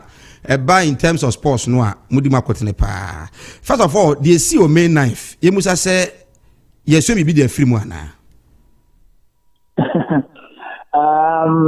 It's a yes and it's a no. The internal cast a yes and then it says, says our time. Security measures so stadium or as in gate in Ankasa no. Ndeko ya paso na every official that night was a Champions League game. Nti nipa na ono o man gate no waloke pon also ko hwe woni bi. So time e ba say police for no fire start tear gas na amanfo Ghana no. The omunyina kwaka gate neti. So force no ya na e ho no e ma gate ni buye. So a maintenance has been learned to say, why do you close stadium gate, you know, in case of eventuality, a very limited to to that aspect in a yes. But as to say, a normal lead to ask and officiate in this and any supporters' behavior, may I can material you, because the association will be a I will say, no, because 21 years, you know, now you see a lot of improvement in that. Decision making from officiating officials. Even our supporters are almost about team is okay. yen so yen hia mra no yen ntum se any see net here. I didn't say that aspect, if you go back to me, you couldn't hear me, I can see. I would say no because leave the cry, you 21 years, you say, Mike. Finish the day in, day out. We have clubs complaining about the kind of officials, I don't know, FM. What I say, I don't want to toe the line of Anas tangent because Anas, and I'm only doing a man, not and shut down the bribe. What I hear to me, just a mic. You say, Mike, say, now the other money I capture. I don't want to do that tangent. But then also some decisions that. But also make a council. I need to be very careful because I never be an assembly. The decisions in the most of them, the minister or Munich be enfeeling. But I never happen to say, and you pan Casa of the born, so I don't know my baby in custody. So, represent my decision. Supporters there are very, very small. So that game, it was a big game. Ghana's version of a classic. Yeah. So the stadium was full to the brim. And I replicated that decision, and I supported 82 Konya, my security personnel, almost an arbitrary, or more the fire air tear gas. 21 years in go to Europe, Yababola, a police for no more, no more financial dependence. Said a bear says, Mike network Konya, I can network Konya, a bit much. Ghana, Oko Stadium, near security for about. Almost much you supporters, now born almost baby. So, Mike, can you learn something from this? Share referee almost do matches, dubious penalties, referee back, club day training Monday, Tuesday, Wednesday, Thursday, Friday. Then, Obon's referee back, or plan a tactics, normal referee, team preparation. Once another referee decision. No, I say, yes, I don't know. So, we are pleading. We have a answer. Every year, on my Ghana for Kai, every year, Ghanaian referees are disappointing. Some and majority. The key word is some and say the majority. And my mom for the ABL last Saturday, when the commercial can take a party, the executive of the Ghanaian Ponsa, almost came much report on about to the principal speech club, Wabo, a potential or 1 year affected. But then Sama came with a we are really never in some Sama come down as a mic. Said Yankopoto and Sefi Efrena. You say, come back. No, you shall be very free. The only thing is a Bekoswa Kaka home, a Bekoswa Kaka home. Uber match, number 4 Kinsio, number 4 Kinsio. The Intimacy, a single supporter, 21 years in you, Mike. The Intimacy, a single supporter said, you have a match rate, supporter race here to Akuna Ako. Meaning, one of the pictures in India is what the man and my mother. And he said, we have him. Refuge the back of the amount for a boom. And I say, Mike, a mouth for mobile tenants for a man, they say, a mouth for a wadu. Bet, Mobile tenant, I want to be able to come. You can't say, a mouth for battery because we are called a bet. For this, a Mike, the best say, I 11. Say, I can say, Mike 11. Now, if you want Baba to Papa, so you be a ball from one show. You say, we have him that. Senior. With in terms of the person and a man for a war, 21 years, or share Kotone match, Kotone has a bomb match. The person na both teams supporters a war education game. Obekasi de see me knife no, and ya effect kakra a war supporters no so na. To some extent, yes, because some said it. So remember this year, Ekanubina, Sa Oyen in the Baya. In the time, we are now, you look at for the Kone house, so the penny with ya, the fat telephone. Say, Mike, show me one cost stadium who won't tell you because of the catch, on one person, I don't know how to refer him. So let antiquary count.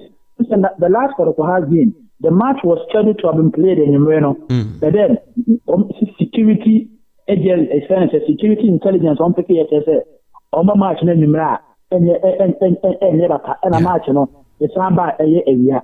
Yes, I'm not in the after in the Padua and also somewhere for stadium. It was all referee about to Papa, so Papa, Una, about to issue. I'm all you referee, move be nice and some and no man at 2 Kono. And no money at 2 Konya, Seven Americano. You are not a gate not to a Champions League game. And you come a car gate in the BBH. The BBH, business and yes, I many people believe they have no and a born of one. Uncle, a better you should call the end of Kono. unyane club baako unyane god baako na ntintin kan no to no hebi eja ho de on ko tiri na kofo yin habre no right we have no join here high Asanteman 107.3 yes also live on Fast TV on your multi TV also on Facebook Asanteman TV Asanteman FM on YouTube Asanteman FM yene Isaac Owusu ansa Ike head of sports Edema Ash 101.1 FM and I did come on May 9th disaster and then lessons be at me I draw out of it but senior me musa with the issue of victims are omo ko ka adwamu obu de wawudi okọ but the only prayer ebesi ne enema mpanifo ye so mo be ye de amomo ene omo mu free mu omo eyere no mo mama no mo de mani di akire a omo edi so omo ye as far as I am concerned, on Sebastian Ayana is quite relative. On Sayana, a planet animal, a various degrees, a bit more busy. But I mean in Crano, then instead, we have a problem from some answer, and my main for the case so Casano, Asanteman radio on the multi TV. That's an Acadiana who do any only producers. Hey, Brad, in Sembina, Diana, Yava Pebetinata, or Chamu, or Changwa, and his own smooth in Yakopo, son of Papa. We have a problem from some Yakopo Eishalom. It's a wonderful personality, and I'm a book near Pompire. I give you all 50 men from Diana Yakopo, a best name. He has taken this upon himself, and then now Diana in his own small with a cat. Minimum Soprano, minimum forward. The Daily Kumasi Asantehene board member, I'm heading a cabinet. Board of trustees now, almost 4 million, not a company for no. Yeah, minimum Quano, or machine 3 as a 4. I will check. I'm at the universities in the area. Yes, you can a minimum year. Meaning say yes, and penny for now, or more any aircom, what kind of I'll do further investigations after. Or more cancel that the little I know there. And say yes, or much will be maybe a protect and it's a man. Senior, me jao na enra me be fast stadium kakra. Kotoko match pa na independent was say. Ade na mo here because one kasa in particular there. You say kotoko ndo akuma so pa. But I said these days kotoko matches are supporters name cool. Yes, problems in your fault multifaceted. Yes, a dozen. On surface a pan of Cobabola. Anything I said, you should meet your not promote. Yes, GBC in Quano, yes, the stadium will fall to the brand. When a young Kaiser, that time on that, we are sending a general from Kakra. In Leno, you could be Nakodo Piatica, so only the pecking beer 132 pro. Oh, there's a service, Opa, you see, Simon. Woman at 2 o'clock, Udia was sacrificed a ball on the Apple dinner. And amount for CBB said, women make and I'm very sorry, send me issue. A diabo, a nipebidi, amobia, or many mileage, more fantasy. To be a fair cannot be a TV, a more than Kakra. In a CBO, live a fairness, Man City, the league, Tottenham, and Liverpool, or maybe 1-1. Then show how a pair of Guardiola and then 4-4 on the reactive. It be a sad time, a clash with a game, and I have game. I mean, you see the 2 teams because they are the biggest in Ghana. Now, I call clash it. Udiagra, Rami Pana, Man City, Ufuzo, the player or Bavano, or the sacrifice it. The local league, Aqua, or the international. Yeah. And another baby, and then you can also hear crafts. We have to also strategize. And the LP, the bomb price, now, actually, there be. The whether you like it or not, I'm not for the EP, you know. Okay. The better can be this match is a big match. It is idea, young fan from Clash. That is my opinion. And then I do something for you. The better can be a fixture and one more band can die. Young just believe that the other match is very. And then I think publicity, institutional, do a from. Am I a Renfrey? I'm not for what you so Yamamata, presenters in promo. It is never, and I'm repeating, it is never the duty of any radio station or TV station to promote for the Kwana House match. And you general vegan lawyer. In 2019, or allocating the terminal, a promote half, never has an actual heavy or other things that way. Only use the same kind of terminal colonial. And I really mount for the Sion Casarana job. So we said, every other woman in a free you would second rule. Now, for the TV. So half of a match and I have the match. was a car you go on a phone electronic bullet computerizing go supported it to take anywhere was a wow. It is not much half a cobar. And over the about radio so was in Nipana was shares Fantabuta capitalizing the back. That's me. I'm going such a player. Well, over the first man and Yanko Patton and say a friend of blessed memory. No was hardly. Kotoko, I'm repeating. No be a promo match. First, I need a lima dona, none in Yakana with Yasano. No, me and work a cabum. And you know, factors the catcher. Every if our good right. Operation, or our house food, was so all queen or papa of a hand. Senior, all queen. Yeah, Yano, Asante Kotoko. The inside the Kotokodiano, and then you got to go inside. Yes, one. The league in a Kotoko Padia, and then an Amponta, Kotoko is lying first on the league log. The player being able to who saw your Kotoko supporter. In his happy animation and Waka, and Biano, in Bella, for some years, we didn't go to the market. In figure, what is it? In Bella and in figure, the Marine 4 yard here. Agadas air bubble. Now, that man for so, they are in front of blaster. For many now, Kotoko team, they are not going. On the pitch, the new club also was quite attractive at the Asantehene. Now, they are concerning the management, supported by the board. Now, Omuli, Bass and Anna Cotobas, a fair fed Moko. It's a quarter of one and a bit. I have a class in heart yet. Said the man and I am Ponta is doing fantastically well. But then, Omonye, that's in the program, or Bana produce a right, it's a series. No, I call you produce 100 series, but last year, one time, so. I said, man, after the present, Sama to make Yam and Poma Betanka. Oh, since I don't think you are the poor the power. Come on, I would not want to cut the tomato. No, it's here. Right. Yanasi on the paper. Yadasi ne umra. When ya ede amaye. I am very, very humble. Them of the Eja and a penny. Mapana Matanda Kama, Yanko is Yamova. Yes, so Yadasi pass when Yamren so ede amaye na person.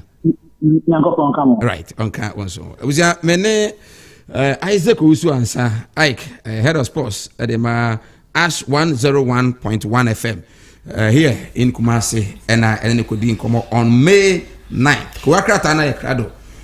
Mario name and Obiano atade ne fita. My first unit fita and I brand ma come home. Also the ne fita. Onya brand you. Oyede. Ade higher greater crank have who you want to pay. Krata na Krado. May 9th phone come. Any I couldn't. Minim Sabra now obey how many years? Why? 21 years ago. Why? And so 21 years ago. Oh, any near woman. Near one. I bet 21 years. Huh? Ebe do no. May knife. Aye. May knife disaster. Was it Kufo? 2000 I think the says mo baby. Was it 2003 or 2006? Hey, Zana nya 3 days. Who one Mama question. But I know say if it's 21 years, Augustine. Oh, and from say we about 24 years, right? How old are you? If you know mine. 18. Huh? Sir Mike, man, you know. I just asked the question. Just answer the question. But Sir Mike, don't bother yourself for the answer. Gonna need be one number of tears because when you feel so bad, can't. How? It was 201. 2001. Yeah. 201. That means 21 years. Yes. 201. 21 years. I'm more SS cry. Okay. It's an amususa. It's the air can no SS. Yes, and I mean no munini. 2001 SS. Then I mean so. And I'm more SS. 2001. I'm more SS. Very well. No mususa. I know. Get him say. Very well. Okay. 21 years. Go. And the any CCC 126 lives. Oh. And you lose your my Ghana. Oh. Nina no a man for being do better no so with your money in the year. And am I ye and I can say yes, you be kakra, but in Suyanina. Say a nay refreeze Jessica Jisom who be quite a chum socks on the game. The see Bribina now supporters a near home. The same thing with this time and so. I asked another Juma. Sama Kendra, and I'm a share And so can ho asem trending video be a circulate on social media. Okay. Say a match between Tamale FC and Bafo Wasoka Academy. Okay. Tamale for Kobono. Say Sunya in Suatre. Okay. Bafo Minister for Labor and Employment. Okay. Relations. Yeah. Ni team ne Bafo Bafo Soka Academy. Okay. Now Tamale for ne ba Bono region. Now we said the almost see aye Tamale FC for no eba sana areho. Nti say ye bobo ana obi wini a nka e better na football ayede. To the extent say bobo I think say ye draw 1-1. Na obeka say bia mo nti ase ye di atia mo. Nti mo best message omo ka. Na to the obi kura ni achi apai omo de ade apai obi te say players net say omo bas mo betu no omo koto show omo so. Wow. Enra video no ya. Wow. Ana moto to body nuye blo omo just like glass mu ni ade. Enti enko si da ben asane ma we nyina etu twa. So the supporters. Have a problem. Officials. Officials have a problem. The players themselves have a problem. Enti as a obi a hedan su ahwe. Ba ha. Go official no. Be wani match ni to mu say 1-1 no kra no e bia na kwasa 1-1 yo so na aya me ya na me dreams me kan say da bia ni pa say bi yenhia bi say de na IK kan che unim say answer ball minim say wo home na we nti say wa ba Tamale for na ba we a definitely mo bako mo so mo bako ma we na imagine so akopie Tamale na wo sabi unsam hu na di ni wo nsu atre no omo ka so omo revenge a ene o ba tie wa ba tie wo asam no Obafio pa obetini agina no yen ka say binsi but the mo aye no so mo ka so mo tuya mo so ka mo betini age kama mo nkokora players no kwa no beko say eye say na supporters no na say players no kwa say dia mo na mo so na mo supporters be ye say Mike onu afiri na kodu bo na me ameti ade me bone bene ene agina ho ene eduru wono mo dia yes ba akufo na kodi mfa ene e from mfa ntifo nti mo be ball no nsu atere na nsu atere man fo na sesuro nsu atere kuro mu ho ade hie bi na beto show mo so no nya match mo be ball ya senka ti yesro mo nya sanse mu no na se bi etan pa etan right yes you are there free dey see me knife no a lot of lives were lost mo be ngram kurakata na kradwa mo fa me ko so Mike ma me fa we ntwama ansa me ba na mo di enobaye ewo enkomo tispe prekese ne ma me yo to aduane wo ye fam he me duru woto me chia no bisa se na me sufan me hoye ana bisa se na den wa anya aduane me mas mo ka che onya ntos nto tomatoes ne boy dey enra tomatoes 9 e 10 cents se die nti be be duru no and 9 and na so anya kasi o wa anya aduane e yanketenkete enye so onya bi nto wanka ne ye na ankyere ebi o na ne boarding sika na ode ye adwuma no de kotonto tomatoes a wote mo no ma wo nto so to ni nyina me say enra somebody create asaf market here asaf market here ani edua ento why fibu sa tomatoes enketenkete 9 10 Ghana cedis but you say you were planting for food and jobs. Minister good morning na Greek minister yera free yakuto osiakuto ono free yakuto free o president dey o very president of Ghana a Greek minister so nya the cast no baya busu am edi biko performance tomatoes no so mo say dey so no mo ko Burkina kofa no omo kwa etata omo am Robert tata omo enye easy to mo so do no anso ntimi nko o ko me kura se dwuna se e pro na me kura ma da dey se ne nka ne ho dey e dwuna se tomatoes ne pro e pro ne ato agu se me na na dua e timwa na se ba ombe tone fo na de wantimi amfa nkonso e pro ne ato agu ti e ba ne sana me kura ma kuma dan no sa no akomada ko tomatoes no ko unse e penu sisa no a eno ntina ya na irrigation farming no ya na so it is a man is serious there we dey tomatoes bia no I was saying ka itimi more that irrigation no said e be ya at any point in time insu ho tinye say insu tonko a ene dey tomatoes so but e hono na emfe ni enchire ya e man ha adwe nonsense fertilizer ho ye den pa no dey almost say Ukraine to kwano Russia na Ukraine fo isu a and so them say NPP for abaya omuti yi omuyi we nyama ho odin free so to man bi o ye fertilizer Ewo offense not. Oh, yes. So bomb fertilizer. To mobile fertilizer. And I say, Mamma, Yanko. Yamatia for Chima and Wakaba Fabra Asanteman 107.3 so and Anopa Juada May Bossomen and Nefwa Etoso and Kono Ene Dana the Bonkrat I would do a bed Jama so and I senior de some way a Naposo and Yanino Yakana sa no word Naswap and Kratanibi now at all add domu as you quacking kind Mawadwa Edia him Edi Adencheche Ewo or my Concono Ganemo na and ne Anopay Yamfa the Ghanaian publisher Edia Enfiti Asiema Moy. Na krata no eba mane Ghana mampani His Excellency Nana Danko Akufo-Addo ena wode nsem bia to jana ne nsem a waka nyina ne se wano akonwa no a wodi a wote so edi ne hene se Ghana mampani no enya na ho odi o eye Nyankopon adom araka ena wode na du sa mpempensuei eno nti wotu ne wotu ne tu a wo say wakorabo nti sa do edi e wono enya asem ketua nyame na ama ne di hene no eno nti Nyankopon adom ena wadu sa mpempensuei His Excellency asema oka no na yera Samuel Abujina Polance Natural Resource Minister nensem bi ewo hase na nensem oka nyina ne se ennei no ubepie mu ewo oman Ghana mu a se yebetu fumagudie ewo oman mu no eye destination of choice nti ene se wo ye obi se bia kan se China foi na why wadun so pese otu fumagudie a ene ye oban se ye wo obia no na watimi aba na yakeka kama na bibia timi ayewe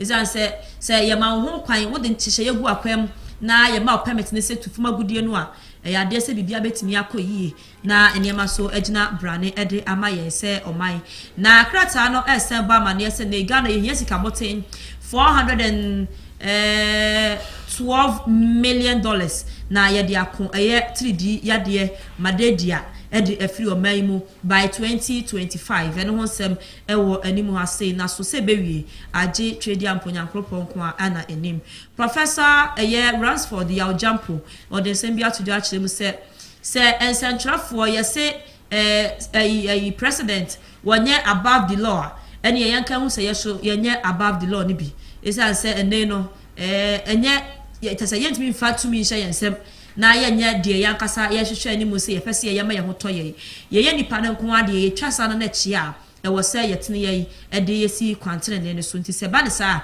e ma ye hu sa na mampani ana se amanyofo e tata ye ma ye nkan se bi se mampani wo mulumula ne so mampani mulumula ne so a ho chama wuntum so ne ka hu mama ene na ye central for no so no ye mulo emla ne so ade na mka chama wuntum abehwani yet once am so na Ghana mampani da His Excellency John Dramani Mahama for you na nesemu awoka ohia me crash me kwa ezemu awoka na se enti odi ni fo nyina beto anum ne se Methodist bishop baako asa papa ya koka be ka Methodist for Bishop Stephen Richard Bosomtwe Ayensu ana nei wode nsem bia todwa wo bishop wo atonsu first no boase is about to is wrong papa no MVP ni o yan kan kire wansa MVP ni me bana mi tie ni interview abu fe no se asem o kan odaso gina wa onyada so no so ye politics na so for ya wo Assemblies of God wa to si one na ye mo chairman MVP chairman wo the so for assemblies wo kan say politics dia imagine baby obekọ no clear ube baby ojina na papa ne say former president say oba say na no koye program bi Ghana Ghana the crossroads yes. The 11 assembly and now ka say nyame ya aduma 2025 omo bayi omo bape na omo twem na omo bayi 11 afri ho nti omo 11 afri ho no ma na Ghana for ye ho adwe say say ye nyina ye bonyo so say 11 no ebeba sa asem na ono kan yo na enumu ena papa no e kire se unyampo na waba na campus wa be yefi ho unyamma no be yefi ana pana bitie no se yera mama wa wie na dwuma na wono ana se mo kam le bi na wo twa bi e de aka kire ne se wo se wa ye dwamfunu wa we enam na manaka dompe na obi a wa we na mama na kadompa wo ye dwamfunu wo be se bi abedi president enti o mba bie mu mpo ena wa be ye na minister no host ni bisa ne say papa mo beye wo asema wo ken o se onfa ho nokre ena waka nti o mo ye na chi asem o fa se wo tie o NPP first national vice chairman hopeful. What to be a man me ha. Doctor. Lecturer KS2. Edmond upon paper. Na so show so na wo say ti. There be we need her. Baby baby anade. Anade na say ono monitor pa. Asanteman da wakoma so. Ye na na se no pay. Ye na se na me shira. Yem kwai na obi a wote ba bi Yesu a wo say ti Asanteman. Ensanchira ni wura. Why ade pa. Eti bishop nsam a wo kan no e wo ha sei. Ti yera mama so mfonyini wode aba ti na no pay the Ghanaian publisher ne dia wode ba ye bi eno no the Metro Lens so na mede eto so wono so the simple Metro Lens gifrim ma yentwere bi ensem wo mu sama ensem wo to asoma me na ne simple na sama we sa na o ya ye to asoma me David, mama nya problem. The first time from meeting. Mama nya problem no pay. Oh yes, na say. Mama nya problem no pay. And Monday, why? Me vange haya ono so din sempi na na abakrata yachi na specialist being for nyini da krata yachi amani a wo bonyina echemu a wo chese kidney yade no se si asori ama no homene so pa no ntino se wo obi a wunya encheke ya no akọ hospital na wa ma ya diagnose wo hwehwe onipadua ni mu ahye se kidney problem no wunya enya bia se wanya bi nso so dia ne wa yentem abo wo ho ban se de be ya emfa wo enko wo nsamanse na Pentecost chairman eye apostle Eric Nyameche ne mfonyini eda krata yi echi ensem a wo kanyina eye naano apostle akwasie wa samenka na pastor because minim so ya apostle so ya pastor evangelist rather okay evangelist akwasie wa ne nsem a wo kan ye chese asori sika ye mfa nhwe yarefo wa asori nim sanso na asori ba bi hiamu a ye mfa asori sika nhwe no sansemi na chairman apostle the mother Church of Pentecost din anu ato sansemi mu no wo chese se wo ban sorry mu a asori ma no wo 9 million US dollars no ye de ehye ayarefo ene sukufo me fan say obi ohonu mu a watwa exam ti okotwa ye watwa pa na so sika ye de beboa no e de na ko nto aso suku no na wofo ni se sika ni bi ye de asori sika na boa sa ankrofo ni nyina enu ntino se evangelist akwasie wa e ka se asori sika ye mfa nhwe asori ma na jese sansem no nukure bi anim na ewo Metro Lens krata na mu no so e na opanyini bi mfonyini da krata ye chi nsem a wo kanyina ne se NDC amanyoku no wo mo enye ready emfa ma oman konkono Ghana nintina ba ye beto ne fi fimpino ne aduonu enan ne yenhwe na ya mfa ye kokromoti ankwankotima ma NDC amanyoku no fi se wo mo nye krado se wo besom oman konkono Ghana na achem adade ntem RC enedai amania akrata yi ebo echemu a wo so anya ICT lab na chese atadwifo wa wo so atedende na wotwi mu na chese VGMA awards no course wo Black Sheriff krata amania yi ebo nyina echemu a wo chese Black Sheriff ene pragia ibi pragia o manfo atimu no musuro no enu bi eno no de odi call VGMA awards no enu ti anapa yensempi na kan we no ho na krata the Metro Lens de eba adwaman na sa awards no entade e maybe de say ko edie enye easy Ghana for my eduebu ene kra de say eboni ni ho na netimi de panty nyina akọ na ya mo sise we no ya de ya yo sama na jai that be so the one I am musinti ya yensa de yensa mo de awo kan yensa mo ada first time adia hwebiniana metahwe na we de na abroso sase se ne mana bem okay for na ba slay queens for na ba ma bem pa ntino we kura de wa hu hwe e mu nketo waro no ya twaso the new publisher de na me de twaso na krata na ba mane se yasisi eye twenebo ani dede ye ewo enkran pumpuni mantam emo na yera Kennedy akompreko Japan mrashebedwani de ma de hye wo Asin Central abato mpesua so ni mfonyimi ewo ha na krata na busa se so yera Kennedy obetimi aboa ama ya breaking the 8 ana we eye asembise sanse wo unity wasinya kropon ya adomo a obegina mu apre franka tubre franka tu dibre ni bi ewo NPP amanyokuo nim te se de yera Alan ene yera Baumia ayi wamuti no yera Canada akompreko Japan wono so ayiniti se opese otu franka edema NPP was no kokroko amanuku no nanti ebisa se so ebena ne so ama NPP abreki 8 no ana Kennedy Japan air contest na ebetire as a flag bearer for the party and obisa se so ebena ne so ama ya breki 8 no ana okay a question ti any or me former boss ti you can't be brainy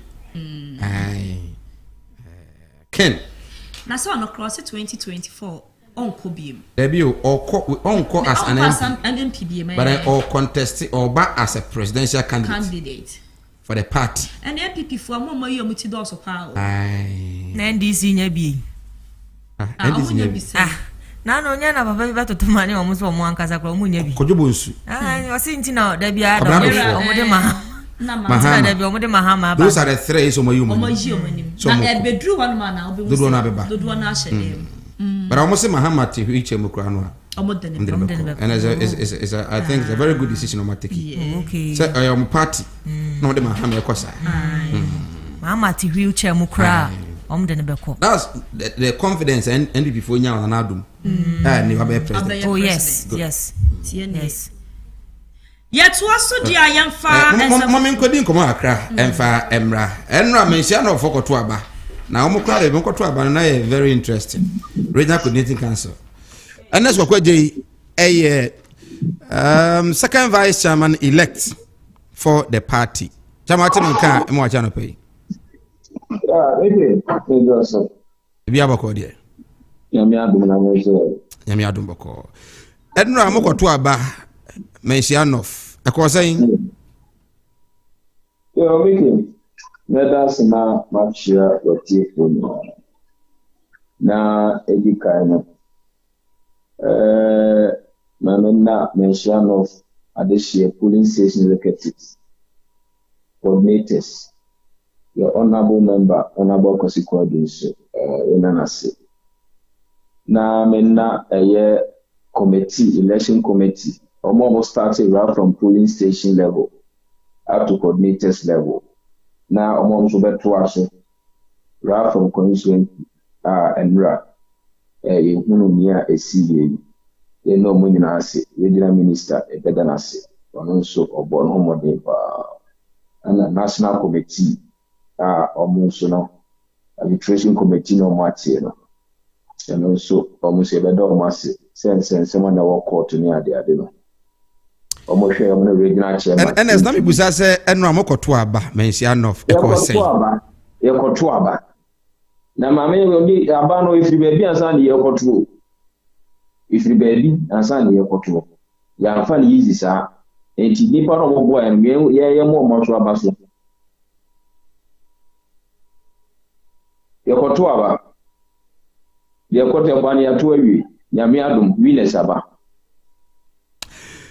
Zesa na be sorti Eneso kwaje Yeah miki Na yenim se mo call vetting no de de mo call hasta lodge no nanka nipa mo ekoye no na ye uncontested because unopposed but then no amokoduru no na ehunu se position bia no ebuma beka ho akoba na se na mudika call vet na ekoye unopposed na afi de ekoduru se mokoto aba na ebuma yemienu no miensan yeah make sanity and I will say se na me no medical me no kan party no ye funu ba koma se mo ya de no bi cement me ho ase na party ni hwesiesi no correct say Doctor Party member Mudia, make your own post. The family said, the BNJ, I'm going to call down national, or the Coco. A Moko for Nasa, and Momuko, into a share of arbitration committee in the free. Into a coy. Now, Senator Makers, a member of constituency, your member of parliament, Nabason. Your coy, in your 8 years, Emma ya gonyemen sire be ya sunje be ba Mensianof na ya to abane firo eni no be ko ba the party here me say omo performs but o man so me forms no for version Omo fa komenda omo nchen ofie. But omo say yemo member contest. Yes, no problem. For the purpose of peace, yemo member. Anything and ra, say yeah, general acclamation, election. Then you will be a team fine now, 2024. Anything a man about that. Now, yes, acquire 10-0. San acquire. Oh, Mickey, I know the so you say in politics, yes, acquire a temporary affair, say, Mutua and Dane. Now, 10-0 lecture say, a old executives now, yes, is one. The different one and a year, you know. And the politics and so yeah, and the amography, a year chance, so for some will be a one thing. I will not suit and so the many part. And you know, yeah, for one to our Eka Yansem, and it's your own sending you soon a buying any human being and a man and may have more. In a impact group, constantly say, and some. Almost time to our bank saying to us, and now your body bar, your bone of the Sianis. About to a police station, and I'm a home crofom, you know, I hang off for me. I didn't know me. Oh, maybe we are mentioned room. We as you are. But for the young uncle problems and the no. On the ballot box tickets, it will go stuff. And the other one is an impersonation. It will be and before now, more to my banana will be a cost of ballot papers. Yeah. Then the seven Chopano, yes, Chopano, a yet the Mawa, never is the Kakita. So that's it. You need any CA, but almost we ignore very vigilant. Johnny your Facebook, Asanteman TV, Asanteman FM. That Johnny your Fast TV. When we say Brantiano, a very nice gentleman. And tonight the hank of goodness, I know. Hey, will be a no Coco Via ballot papers, good ballot boss. Yes, sir. No, we are Mamma, another no, we are the other company. Oh, the other company. Oh, okay. Wow. Is it the Matwabana Yamasum, the Abaman of? Oh, Yamiadum, Menka Yina, Yinano, Yabumba, and okay, Kabum, Nayama. You never say, Yinano, the Uncle, Nayasum, Snowcastin, and then I make it. Mr. Brandon, or an answer of Bokro, no pa, was a mamma do one and say no smacks. But no one is a no smacks. I don't know about people for the other year. Okay. And as Asanteman Edasi, so Yamramai. Now, if more about the same what me, so as I win elections in the view. Good. Right. And let's go quick. A lecturer KSTU, second vice chairman for the NPP, assign Atwaba a view and a hotel in Kano. When a man who say NPP party, no, they are not being fair to some constituencies. Omo call contest no. Vet no mo call ye no. Ebi mo echo unopposed because of obi an contest one. Okọ Joshua the same thing is what Joshua. By Joseph one day the nya braje amfre omo ne omo a omo ya grief people na nkasa. Ama omo de ahwesa ato aba ne sa akọ kwa. Nobody called them. So omo the petition akọ. Out of the 17 executives, about 12 executives of the party, say police station banankoye. Party benefit me amfre a single soul and nan trans ye ninkomo. But okomensia of there, inyadaje frɛ omo ne omo di nkomo ma kan say even though they say for the vet netwem man fale, but still na mo ma me fale na mo contest. So when you do this, Joseph, what the idea? You have been unfair, highly unfair. Do you run a party in this way? Now, what you must your interview be me refi crew no so almost the same thing. I'm glad I'm some the Supreme Court. 2016 mo abepem na omontation fa ho. Because they want me anya makobiono. Why do you do it for Abra? And as I mention of the ABA almost no enya densa. omo ne MP bia na ne yɛden a obɛka sɛ mente ase ma well momfa mento aso ana ma wi amon so no ko mo mra no kora so mama fa ba ye na me wona ama ye mra so yo se mai mo tete ya mo tete na ko akrata mo kan nyina o mo ntimi nkoto me pa tro yo ene mama fa the new publisher ba ko wani mu hantwume na education minister yewra ya o sei edichum ne mfonyini e wa ha na doctor ensemo ene nti odi ne mfonyina ba nyina ne se ye se aduane ho nsem akwatwe ewo eye free senior high school na se SHS ahodo no emu aka ho bi amennei ase enuane de omu bedie no ehun se ma yedin say Mike ayedin you say aban ne the suppliers ne ka sika botin e boro 500 million Ghana cedis SHS no ti say the aduane ho nsem de enti ne enkoda no ne o say SS kra no kona aduane wo mpa ye mo aduane dia beba na wo ye den kra asoma yiye kakra ti say de ne oba no be fia ho ye wu no it's as a Ghanaian publisher na ka o say aduane eni suku mu e de e man kra no e di anopa EGB na ken kan weni afo French mo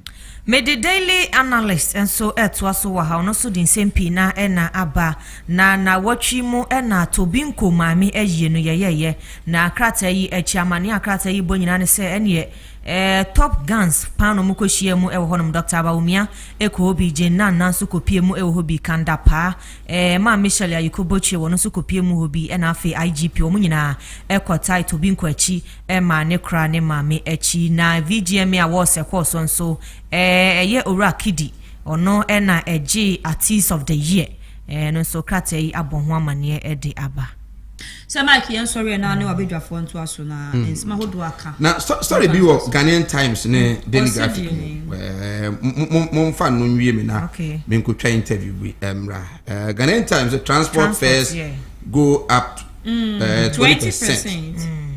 Yeah, some almost 13 so minim say omo akọ meeting biem no masate so am about 20 there. Yes, Ghanaian Times pa this story ne buy no. Father no pa ha me pa. Go Ghana Road Transport Council. E dey aba say omunyanto first. Okay. Omunyanto first. Na omo ne the sector minister ba ku she nyame adon Wednesday.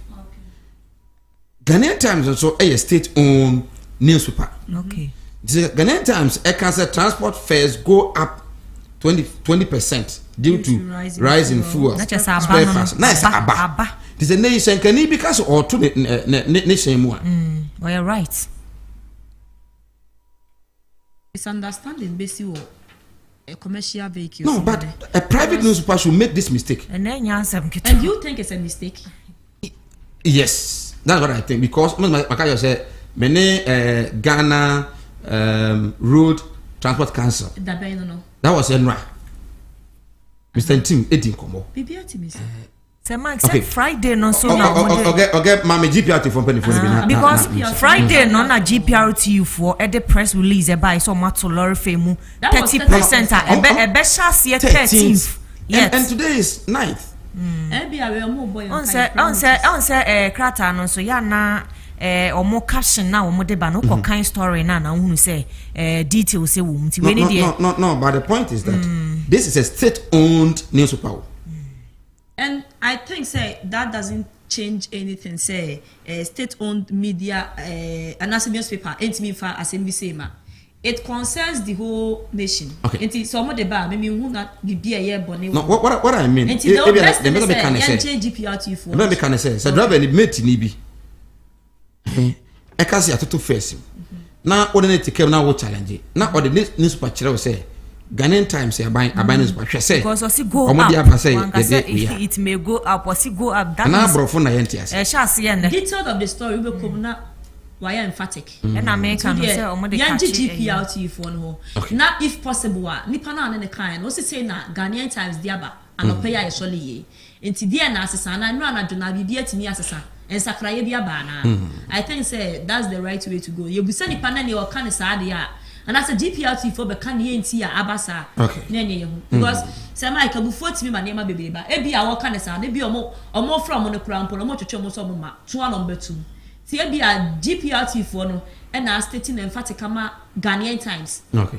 said you know wo frɛ actually di won komo e bia no so ete ne sa no mo push o ben GPRTU oba mo pro bi so mo ana ma ka che mo say aya tu what me komo ya say anti wo be frɛ GPRTU yeah ne GPRTU for be di komo but before ye betena se na ye ne GPRTU for penifo ni bi di komo ma ka say omunyantu Wednesday na omo hwe ni mu say omo ne aban ni hye wia na Friday just omo di aba Supreme Court so yes omo chesi wan NDC MPs double salary no aye na omo wa hede de guru sunko a oh yes I was here sorry nke keka ni nyina Haruna wa ha mi hu amakofibua Haruna Idrisu amakofibua nso wa ha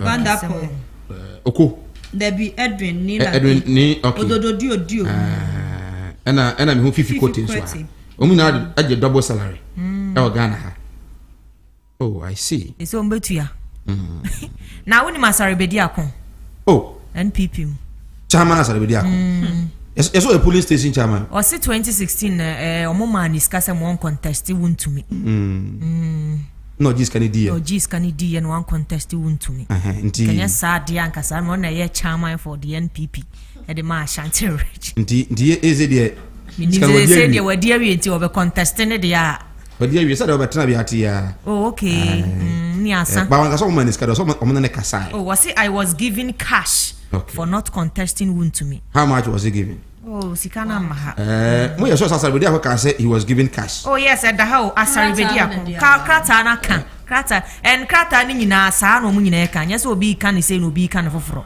o mu nyina saa no mo kan right yetu ahomra me na mase abusia say walas ababi administrator NDC Ashanti regional atnase sanso and a regional director Edema Hefra and also atnase na no pay nyamre na yene omo watumi edi nkomo hyene nso se GPI2 for you know be di nkomo either so omo increase first na no increase no ebe nyamre na afi yetumi edi ho enkomo asamo a opem so 2472 kan ye ewo Memphis no ewo US on free senior high school and also hon komo e wa ebe nyamre na yetumi edi anopa yi mesane 1 Ghana cedi e de hwade yateme 0.2 on e-levy and also hon komo e wa chairman bo ama GPI2 chairman so full line chairman atime kan opa ya mo ache me do zumenia ni se rade adom ye ho ye won so ho ye pa na me adom ye ho ye nyina so full ade ye ni ye da rade ase anopa de ho Ghanaian Times mu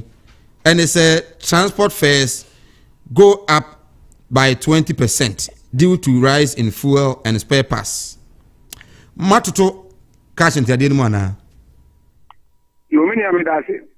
Send a winner and says I may and see another and hear him find you. The woman say if you know I could do a doing the car crazy. That friend in the bowl so 15 in the bowl. The rain will never turn my dicky. But to be safe when they have to come by 20%. Yeah. Let me nimble because we get free.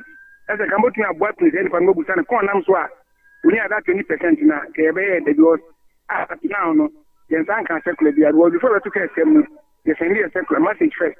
That circular come at Road and Transport Minister by signing from Penifuni Adam Tabajaji. And son, I have to escape. It's also necessary and what to escape more. I will mean, baby, if you don't know when you're faster than media, but maybe a minister too. Okay. In the GPI2 the mono baby away yedi nkomo de enya de say matoto first no. Okay. Na mo di nkomo on 30%. Sa na mo gina ana say e bi betimi aba form say the paper e dey be. Oh yeah, yeah, 20%. Oh okay. Yeah, 20%. Now 20% now they come. Who could be also be ka be crazy amount be 15. Be out the 30 could be amount 20. The 20% they are come. Na they are buying back on. They engage you can't no see any. Let they say you be ni aje. But yes, oh sorry, I know this was yes to care mutu musen. Kwambe na fa so atom die ni see. In the same time the minister so because of to care mu. Maybe am na mention dey afa but maybe the minister to care. Na chama sa mutu mu nche yo. Fu no so kra no finance minister na ebedi nkomo ka say in 3 months. Asara time na on ye kasa no. Ye ntu fu mu bio. Nansen de hu se kakra be ka ho why na mo sa print mu bio. Now when you two fuel you have to minus more than 90-60%. 200 FM. What two fuel 90 per gallon. 90 per gallon. The driver needs to 5 gallons a day. 409 the 45 cedis. In next year driver. It is a thing that you can and fuel increment up and anointing. They are buying me a use of ultimate million tickets, maybe any but I say I can make a right, into GPI2 for heading say by the end of this week, now at tomorrow. Yeah, and it is sure. Chama, you spare parts name fuel price no cost dear, but is it also not affecting Mwanka Sakura Mojuma? If I say a muya didn't say now be a yes can so am froka. Don't have for more. Oh, yeah, for me, I say, how many price is almost auto. Oh, man, I say, the Abba Nebeze, but in the baby, I'm going here and what next. You to come back. You know, and community is complaining crowd doors. You can't pay the last before we did that. You can't have a source and remit 1,000. Wow. So, you didn't put that down when you have a comment. The season of Papa, I'm not Papa, you can't edify. It's up to you to decide. But I can't get it. Don't man pay Asanteman NFS TV and as so nyamre dem mai. Good. Abusia Chamamba ma GPI2 from penny for back Kumasi. So full line or no oda omo ano nti say there was actually no nya dey say full no sorry first no atutum nti wa wo fro shen ne na driver na say meet ni catch atutum no nya no kre o say omugu so a omo bageni nti enche ebia ebetimi ate omonka but as it stands now there yentutumo inusa atnase sanso ena Wallace enso atnase Wallace bi atie so hu di se de sitie nti brawani mame chairman inusa regional director Edema Hefra Health Facility Regulatory Agency regional communication team member of the party chairman akwaba sema kenya badika de sala baraka kade se yako kama de very well odika wo mana me pa try odika wo mo me pa try and ya yifri ho yeah most definitely I say nyamin chade within this week no met me ayi ni nyina afri ho okay if you say na me yari kakra and 3 days bi wo ho ma mentimi nyaye okay the enusano is compulsory say once you have recovered you have to do okay and then also you were another 6 days bia you were our sa busumi mu yeah it's very important until not just say osha mu about 9 days also if you the all in all no ye the nyankumpana say ye to me echo into the spiritual attainment in 30 days plus and then silence without any problems okay the nyankumpana yampai boni say butana yedi ko sa fasting no nyankumpon onji na onye ne ya pena amaye I believe say mo bompa mo man no most definitely a lot of people are Muslims I mean mo din ko mo kire say sala we no mo ani kura fi skani ho nti say na ye hu sala bia no sala we no was the worst sala on bit miaka well Sir Mike on say every year bia ukodwum na so bisa adwadifo na omusi o afi we die yanto ade kra afi ba na eto de ukodwum every single year in December bia na ukobisa say this year Christmas no mu oh this year Christmas ni de nye da bia omukasa you see but they are unable to say in fact all the time omukasa oh last year by this time na ya turn ade adu say but every single year they would say the same thing even for serious ana until it would be one of those however I will say the whole world is going through trauma in terms of finances and economic crisis honestly here me bra US is a lecturer look or say na onu baby or tino blacks in hono nti or say na Israel for and I say Jews for I wo mu bread bi wo hono ma e o muto bread no otono $3.50 not at all it takes him for like a week okay or say sisi aye kase sa bread no is $9. Same size, no? The same size, $9. And that was the list. And no near at the kitty be our obetimi idea example. Okay. The emphasis one more. Honestly, yantimi emphasis one embo obisa, but I say yankumpana kasankasa pesa or stretch the world. Otherwise, nka COVID ama. On say COVID buy no. Na ejumokuo bibri na omo yejuma. Production say no omo produce. Deliveries and I say logistic companies, they were not able to deliver anything to anywhere. Nti saa nyoma wesu na ye ade a ekuta saa wiasa ye menu mienu ye te somebody must produce and somebody must deliver. Nti ade mienu we sa entimi enkoso na te say there will be a problem even a day. Okay, so okay ya no bisa yan fa so bo no mo hwan so Ukraine and Russia they na affect here on Ukraine and Russia they are affected in some way. Okay. But not the general economic conditions. Because why of market? Why of market? Yes. No so business because tomatoes and back it means 5 cities. Yes. Tomatoes back just one city, 5 cities. What is a GPRT for so complaining? Driver unions need complaining. Say on best to first. Enipa na nkasa no adwuma wo ye no scam ba. Ka obe from so ya tutum. Ade enso a eye the cheapest commodity. One market or so call you so ton so and also buy thing. Yes. Sana.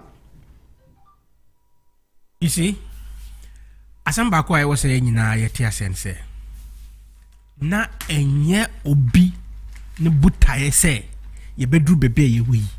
Okay. It was not planned by anybody. Now it is not also obi doing and I say action or inactions and idea e bedru bebe ye we. Dabi. You cannot specifically pinpoint say onipa way or no entina ye bedru bebe ye way. Obeka sana, you must be able to pinpoint some specific answer and I say nyoma bia or ye. Apart from you identifying san on your kunu, e was so to me identify nyoma ben or ye entina yetimi otomasi. The most important thing is say the world has been hit by a pandemic like never before.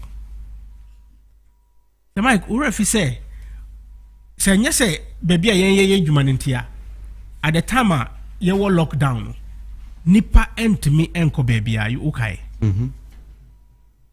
Nipa entimi enko baby na sa wontimi enko baby na sa wo ade a wo beton na went me anko ton sadia no in that market now wo kwa ton sadia nyom sa product no ebe se wo hono mo anasa ebe ka kakra e wo hono mo sa kakra na ebe ka wo hono mo no a lot of people will need it. What will happen? Price will shoot up. Utumasi sana ewiase no etisisi. But who is a leader? A leader there also solve problems. So of course. And he said, there be complaints, you push blames. You went here now. You were minister for agric. Right. The country has invested so much in agriculture sector, planning for food and jobs. Good. Tomatoes with you do Ghana. Na say Obana or ton Nema or ton Ebia Benku or Ye Monka Krebi and the capital Emerald 200 Ghana cities. Eco market, no compared tomatoes at all. Now when you tomato back 5 cities are. You push this blame to COVID-19. No. You're getting it wrong, Sir Mike. Bring me home. You're getting it wrong. See, and yet tomato now, yet ton of 5 cities. Even though I haven't heard any before. But one Mentida. Oh, when I know basic focus as of market here. Yo, Mate. Mentida. But granted, say, Sa Crampone etina. Niami can say, and yet tomato no ena yebeka say COVID intina tomato no bo a year say no. But enyoma bay na yedi bay ekeka ho edia produces a tomato na ye kano. Fertilizer. Seedlings any sa nyoma nyina. And then also to say sana medi kan kai logistic the delivery yedi no be market. And my you say Ghana ha Your product na ye proud your huni nyina ye perishable goods. Then they produce more in this country are any perishable. To say tomatoes now okay.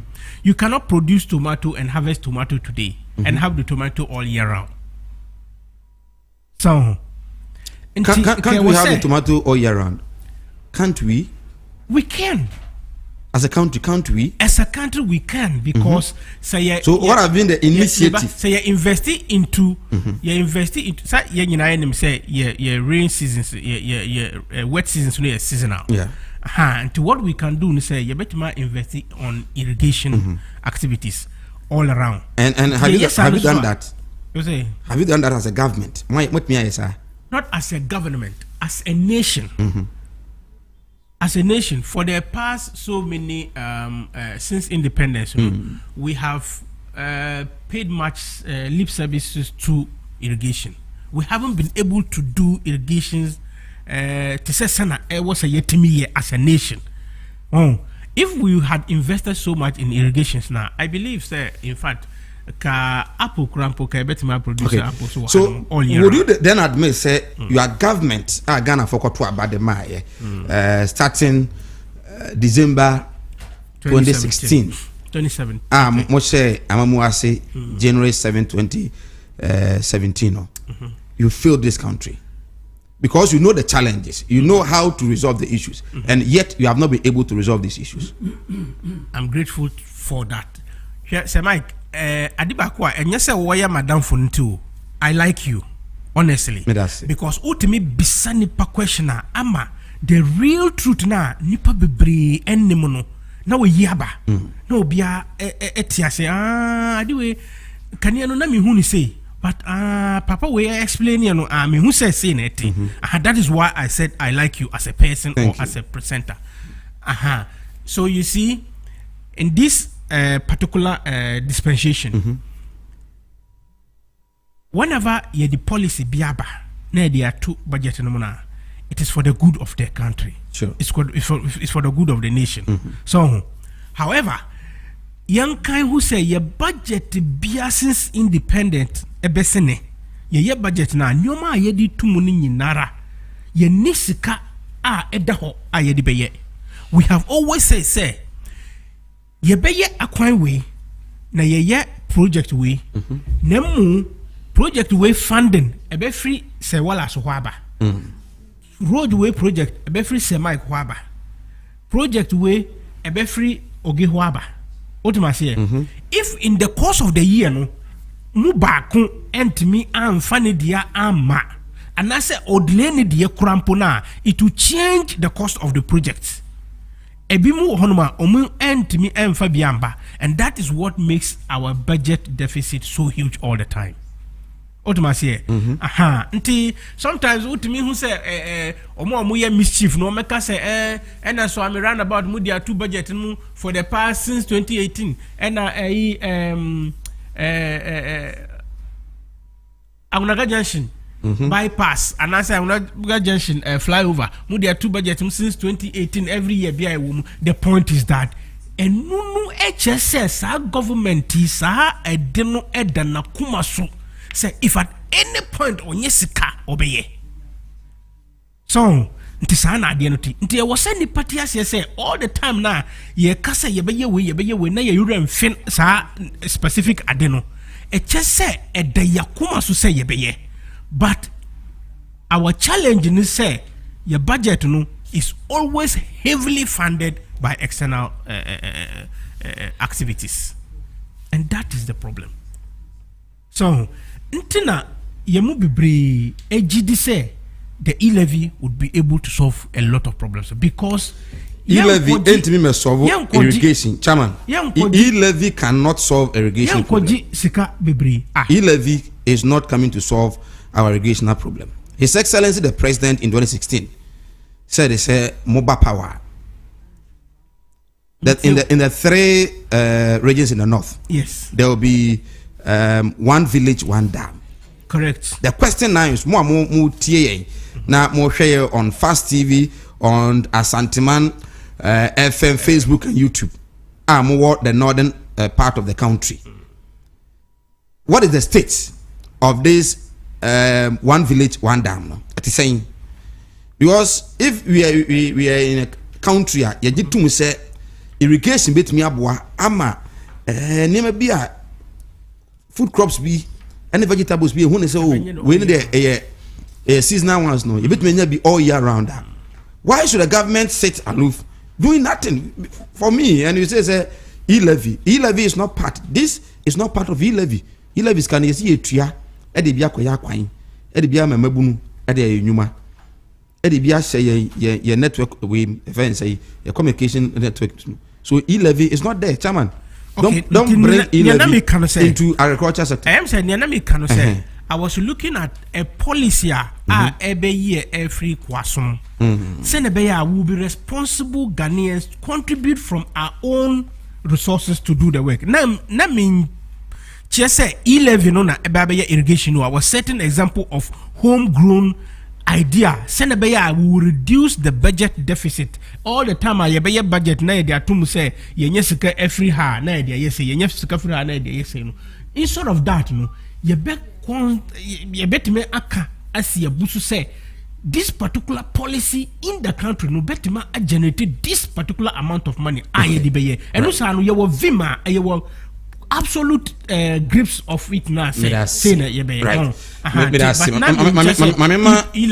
okay me that's chairman ma say wala so be administrator at the NDC here in Asante region administrator kwaba ya dan openeka say wo ho ye de say Mike the David ami kan ye yetimi humi very well mi humi na de na hye ama obade okay wo ba wate nkomo ayi didi ebi eye enema bo aye di market enra me personally me call market on Saturday me ne producer so call market tomatoes nei ubetmenya 9 ketenkete 9 10 Ghana cedis utie ya ni ama nketwa mienu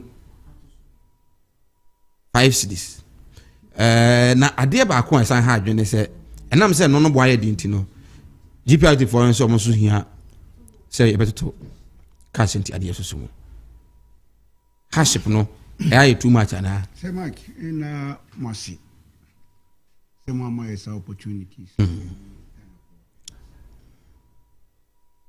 how can 5 cities need 10 cities now enipa no hu ni you oh sir 50,000 say 5 cities 50,000 50,000 say sigara dem yatra ho sigara dem no nya 50,000 ana okay 10 cities need 100,000 pounds awo kurum ha mene ansana yesisa aba present sika yi mu no I don't know wumbo pounds na ye use wo kurum pounds no ye broni dia sama inu sa bacho obetwa to amame adaroma okay chairman uko yi asisi a na ye bonso a ye ka say 100 cedis ye ka say sika dada mu 1 million ai ye ka say pound na pound no gredi ba say na imu ade ye Inti 5 cities near 50,000. Tomatoes baako 50,000 tomatoes enkete mako enan nkrokro anan kra nsuo nim odi ya bomu a ebedi 30 minutes na ati nsuo no 100,000 aba na do danko ekufuado wo position you gave us solutions to all the problems of Ghana.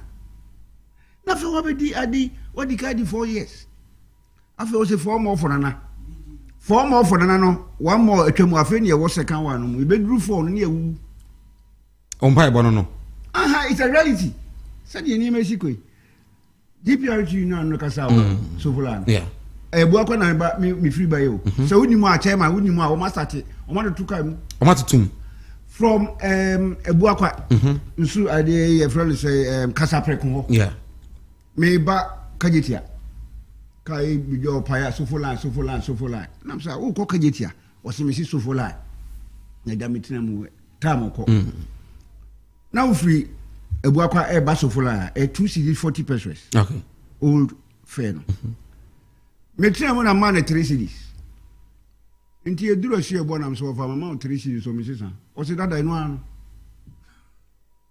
nam sa no man say so ya to first him na 3 series and omo ticket omo kwa na Asanteman me onyame so omo si yagide omo so oh yagide 2 series 80 pesos o se there be 3 series na me sisimu am say I didn't hear 240 and I'm say 20% or 30%. What they come you come to 2 series 80 pesos. Oh yeah, can't me 3 series I could just for system. I could didn't see him. You drew so full line. You drew quadraso. Okay. Na kwa ye pa kajetia. Asanteman. I also go so full line. Kajetia na mtimu memeti first row no. The last I say. Nti drew so full line mo sisi na me da team. Ye call you no drew overpass bridge na say no. And I order Jiska. Say Walodu from Sofola to Adi. Dobekrum. Good. And was you 1 CD 60 pesos. No, 1 CD 40 pesos and 1 CD 60 previously. Good. And a man of 5 CDs. Man of 5 CDs, no say ofro ne for kwada so na me na me fro no adi I no nya confusion o se oba Sofola ya uduru I was aji no man of 5 CDs no man say is it 2 CDs or something so I do 3 CDs yes now I'm say krachi if you buakwa ba ha no what give me 6 CDs adi anaje 3 CDs 20 pesos 3 CDs 20 pesos no what give me 6 CDs 60,000 Mandela also bana ya do bi wo o tutum oh okay listen to him what's he or no o tutum wow exactly wow to so o masisiw na je say de o tutum kura no ye say de o je ne bro so no a o tutum exactly of which the GPR so can say there no yes driver for na edi wo ma mra ya dumo One will be happy. Me say 3 CDs. I did 320, 140. So Senkasakra no yeah. I did 3 CDs 20 pesos from Abuakwa to Kajetiano. 6 CDs na me try. About twice. Identify with NDC no wasaka. About twice. Omo mutika dunya san waji obi a. Okay. So na chama okay ade Sofola wo hono mo na wo nima senso wo nim na so wa tie ni ayira ade a and there is over to you na menyi ni se wonim TV ma last week the last 2 weeks was it Ghana so hard poverty about so much say sa Ramadan we know o mo anya gifts amfa enwo achiriwia ewo opa check it Ghana is so hard we didn't get any gifts this year for the Ramadan. No about that, Chief Imam. Oman why did too much. Nana fatu be the beginning say one day be this is absolutely not true. Me say go Chief Imam will never Chama. Me say I didn't kuta way WhatsApp a day check it. We didn't get the enough gift for this and because of poverty. That's Chief Imam. Yeah, now first story no Brazil boy. Fabra, chairman. You rightly ask the question. Say, na do danko kufuado. Ena, ama we yaba na. Chairman so nyana nado. Ondo we. Nyana nado na why? This is auditor's report, Auditor General report for 2021, covering 2020. So nado na head of state. Yeah. Now happiness be a Ghana and nanado. Toll staff interdicted over 10.4 million Ghana cedi cable theft. Cables, toll. Tomorrow refinery cables 10.4 million. And I did Nadia and Mankwa where we are no Nivalu no. 105,927 liters of petrol disappears under Edward Boateng's store. 105,927 liters of petrol. A liter of petrol, a gallon of petrol is 4.5 liters. You divide 105,900 total number of gallons are ayira. Only a chrono or tiho yanyan because when another danko kufuado in the power didn't buy it. Bust blows over 1 million Ghana cedis on foreign traveling and transport. Auditor General report no. Hans was say Nana Addo has successfully collapsed Tema Oil Refinery. Details of the rot at all exposed by a top management member through loud silence media. Onachi, Nana Addo now. Parliamentary approval for $34 million international contracts were not given. The GNPC failed to seek parliamentary approval for $34 million international contract. Hans was saying, Cocoa Clinic failed to retrieve over 8.6 million Ghana cedis from corporate organizations. We are 22 million, 2020 in Guantanamo. SNIT loses $11 million after liquidating 3 companies. Omu invested in a company bi and I didn't quite viable. But the amount for business we moved 3 of them. And annually they lost $11 million of Ghana's the workers.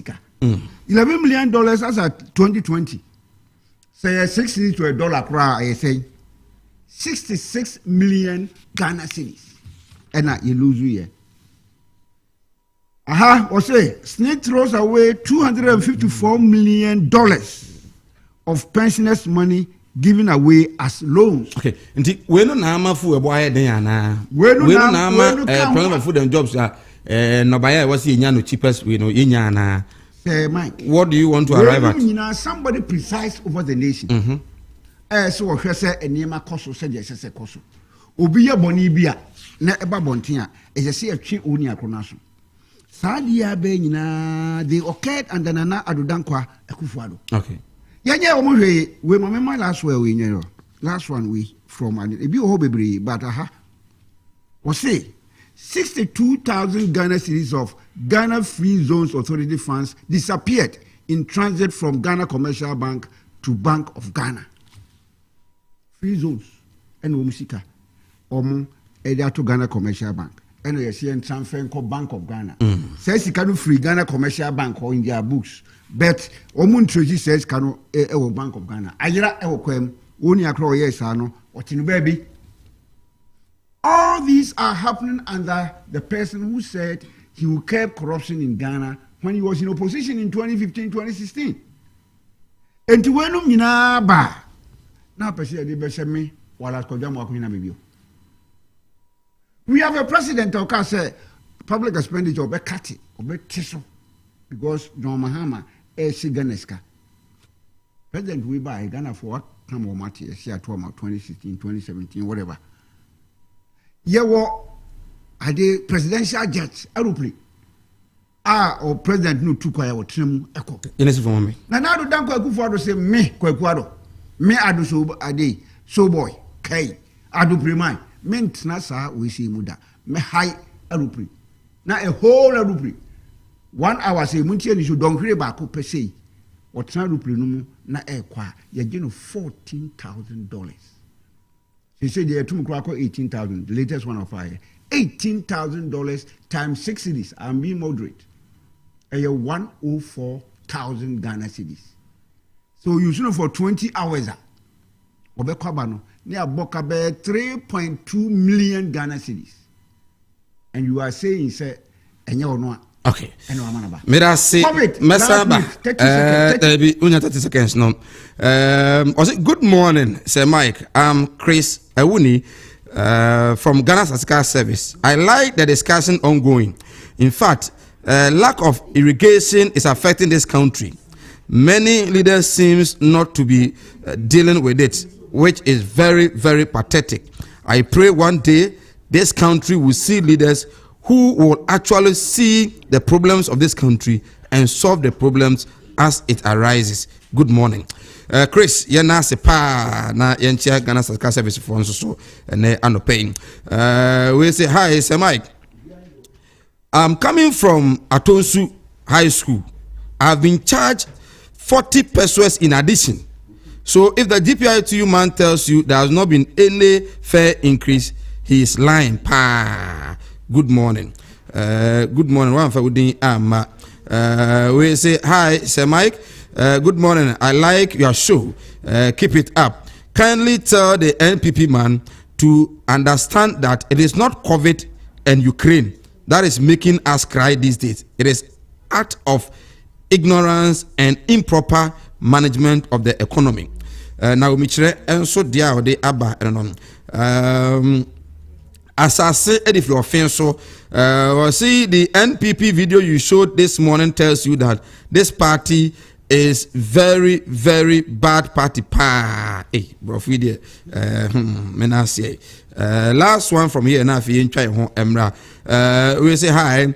Tell Sir Wallace he can read all articles even when given 5 hours. Still, Mahama will not be president. Akufo-Addo is a good leader and must be continued. Sir Mike, be known that if not Akufo-Addo in power by COVID era and Ukraine war, this country would have been in a mess by now. The NPP can only solve our problems and NDC can bring crisis. Okay. I was in higher Asanteman 107.3. Wajen chire 0244 1081 97 0244 1081 97. Odebeba ni nyamre akenkan ede ama. We are also live on Fast TV on your Multi TV. With me joining us on Facebook Asanteman TV, Asanteman FM, on YouTube Asanteman 107.3 FM.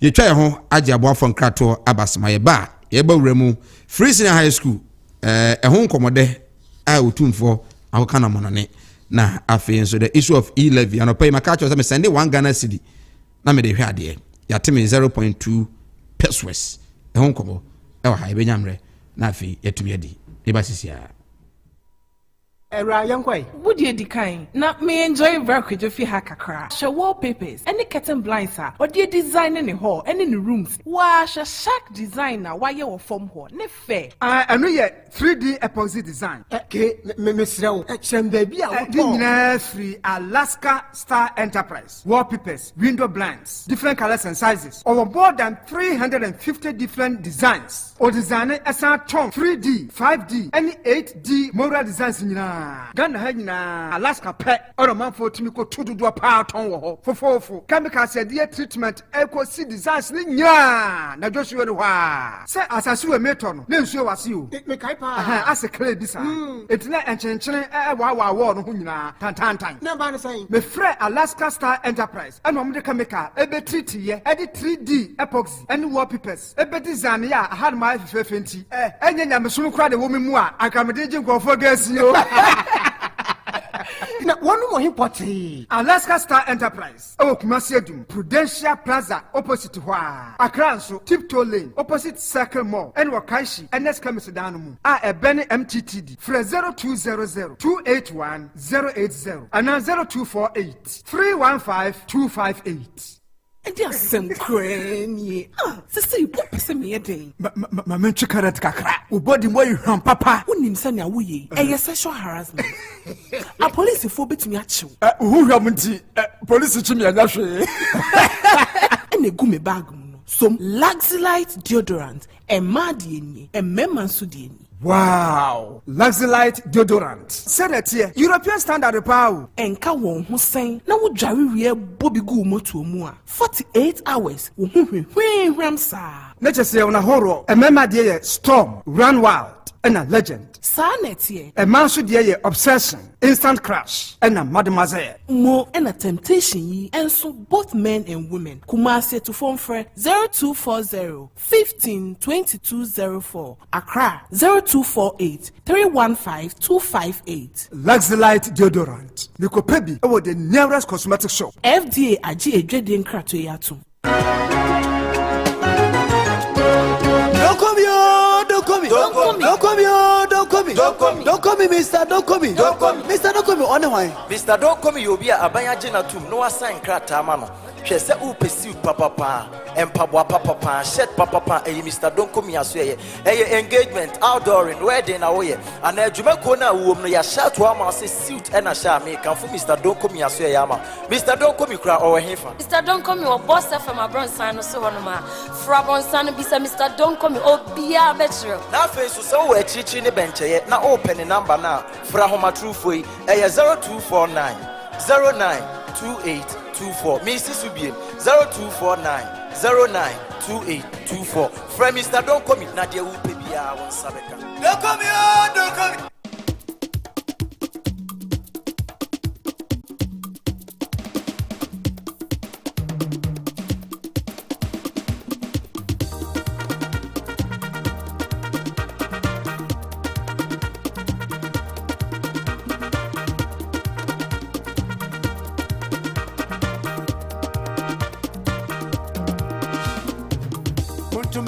Pontumano, MPP me. Pontumano, MPP me. Chema untimi necro, chema untimi niepe, chema untimi nie, jumenie, sikanie, untunie, kosunie, jumenie, sikanie, untunie, kosunie. Shante reji chamai, untimi, chema untimi o, untimi, chema untimi o, jumenie, sikanie, untunie, kosunie, jumenie, sikanie, untunie, kosunie.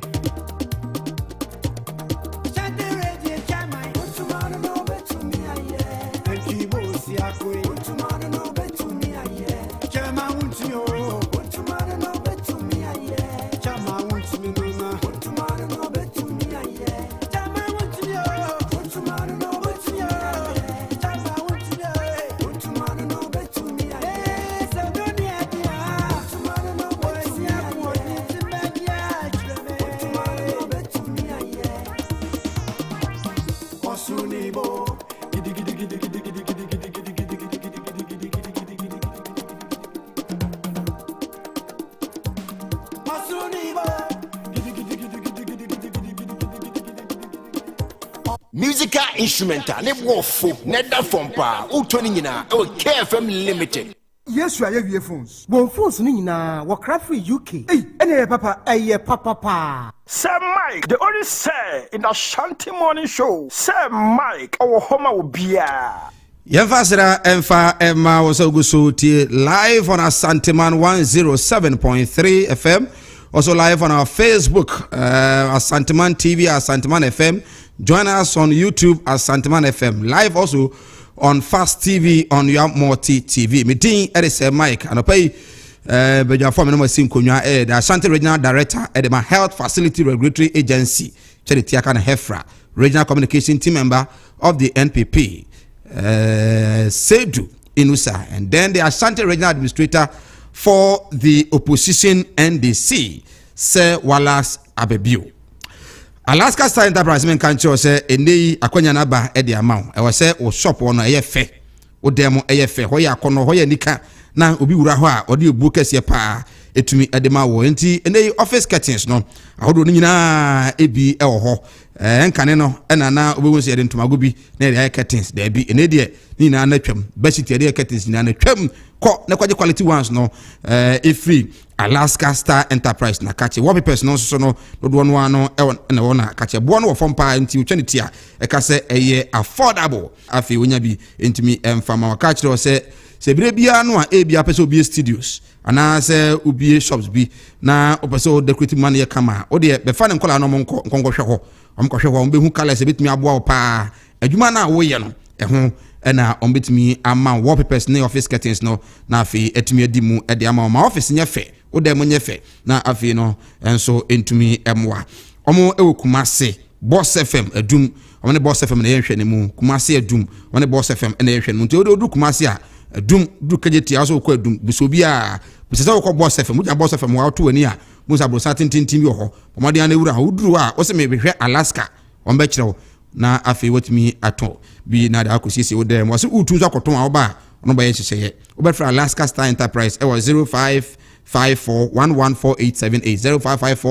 0554114878 enra na eye Mother's Day na de ba ko amanfo ye ma ne yakono pa eye ne ma mo de gugu omo perfume so mo yusu na enra no wo be sia ma me fo no mo ho aye fe papa mo so ye hwam ni na no eye se Lozlat deodorant e na omo ekotoye enu ntie nei ope perfume bi ana se deodorant bi ato akoche wawofo wadofo bi a me kanfo Lozlat deodorant na ede amawo se unya bi eto na uyusu a 24/7 o de fa body no mu a moto na de no a 24/7 da bia na gina ho saa pamba na kama nti ameti for nyina mpebi nto na nti mu ama no pa wo kwa adwuma na opebi na otimi atose be ya adwu bi town nchen a won heda nyine hwene omodin a bia ton perfumes bia na shop bia okumase ade na o my Ghana wura mu a o se me pe Lozolite deodorant eno na Asanteman e kan fa me se bitumi abo me pa ameso me ho ayehwe momo na eboa aso asemedo dwumadi atumi ede abro adwenkyere no 0244108197 0244108197 Abbas Amagobo ede efri offenso ena ode aba Abbas Amogobo was say Ghanaians are doomed in this country called Ghana under the leadership of President Akufo-Addo and Bawumia. We are still battling with the e-levy nightmare, yet another liability of commercial drivers fare increment by 30%. Why? How can youth survive in this country? How can the youth be the breadwinners to their respective families in this country? What is our sin? Can the youth be responsible in the country that offers nothing? Many youths are dying because of poor management of the economy. Greetings to Sir Wallace. Okay, Abbas. Yeah, Nasi and now paying. We saw the other about. Good morning, Sir Mike. Akufo-Addo is all the cause of this crisis. Ghanaians must wake up. If you want peace, then prepare for war. Politics is no more politics, but rather politics. Mother Ghana is in crisis. I say I'm famous watching you live from New Edbiasi. Famous. And I pay Yanasi. I say I like this show. Keep it up. Asanteman FM Fast TV. Stay forever. Famous. Yanasi. Na recommend yama New Edbiasi menina intimi and show ni. I say NPP all the way with disgrace in Ghana with high cost of living. One fact Nidin and so and to me ama we say good morning sir, I'm enjoying your show. In fact, I'm proud of you and proud of your mother. Ghana needs leaders who will think of this country, and such we have is Akufo-Addo. Joel and so the fita for pankrono abba and so I don't know. We say I'm bright from is it Droni Anadroma bright. Maybe I did free buy no maminya spelling correct because a DROINING DRONING.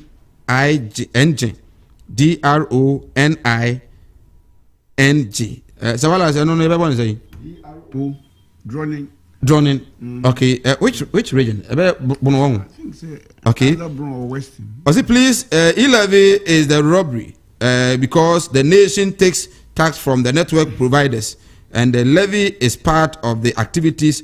So can't they extend their providing activities and also the ABBA? I don't know. Messages in the dorsal. Mamemra. Messa ABBA. Father Abra 0244108197. Na yankin can from our free senior high school. Opumso Echo Mathis in the USA. And now they are to say, in fact, the government has taken a bold decision by introducing free senior high school. Na Asanteman crowd na your scholarship scheme be na wada. Near de ma ona utidibu almost woman be. Ama nei dodo no an bia be a judge for ebi ma be doctors, lawyers in this country. And the government has done well by introducing free senior high school. About so body any home come kakra opum so e de akotudwa e no.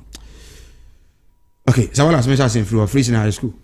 No, such a good chairman. So Zawalas minti of free senior high school. They what to say nuane so kra no e ho ayeden e was some of the schools. Maybe and then about 19% of the first years and so no report about and say omuntimi and report. Omuntimi anko. Say omuntimi report. Maybe they are yet to report. So unyes kanko. Okay, minti of free senior high school. Open so but oh 7 minutes why? 7 minutes. Now say 2 and the call Abruchi America for crew Memphis. Na just say or ne omo edin komo no can say then free SHS, one of the boldest policies of this government. One of the boldest policies of this government. I just free SHS and na adodanko ekufu ade yesi ode bae no ono ye ade a ode bae a esombo pa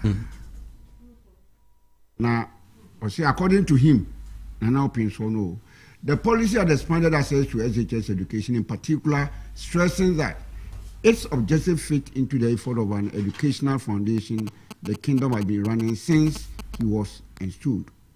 Now or say now the current government has introduced free education up to senior high school. This now ensures that all children from whatever background they are coming from can receive the education considering the goal of the nor say he went further to state some challenges that came with the policy. It puts a huge strain on the national budget and raises further challenge about the creation of jobs for the increasing number of graduates. Then I can say I didn't hear Saba because Emma more brower for a here for Emma no more fashion no omutimi Echo secondary school. Mike, the only say in the Asanteman show. Say Mike, our home will be. I didn't buy no. Ama abai ho pie. Sika my finance I didn't know who would. And a face on Koranu we school. A juma on baye. On so asema dawa dimpa. Kosum Kora first one Mrs. Then Korabe is it over 1.2 million Ghanaians. And I benefit. Yeah. Wouldn't be every year be almost 1.2 million. Oh, almost as okay. Oh, so 400,000. Every year be 400,000 echo. I don't understand this. So 2017, first admission, 2018, 2019, 2020, 2021. And 5 years. Now it's 1.2. And I become from 2017. Say, would you idea when I say? Would not be say 200,000, 240,000 every year. And they call. I know that this year they are over 356,000. 1.2 normal can or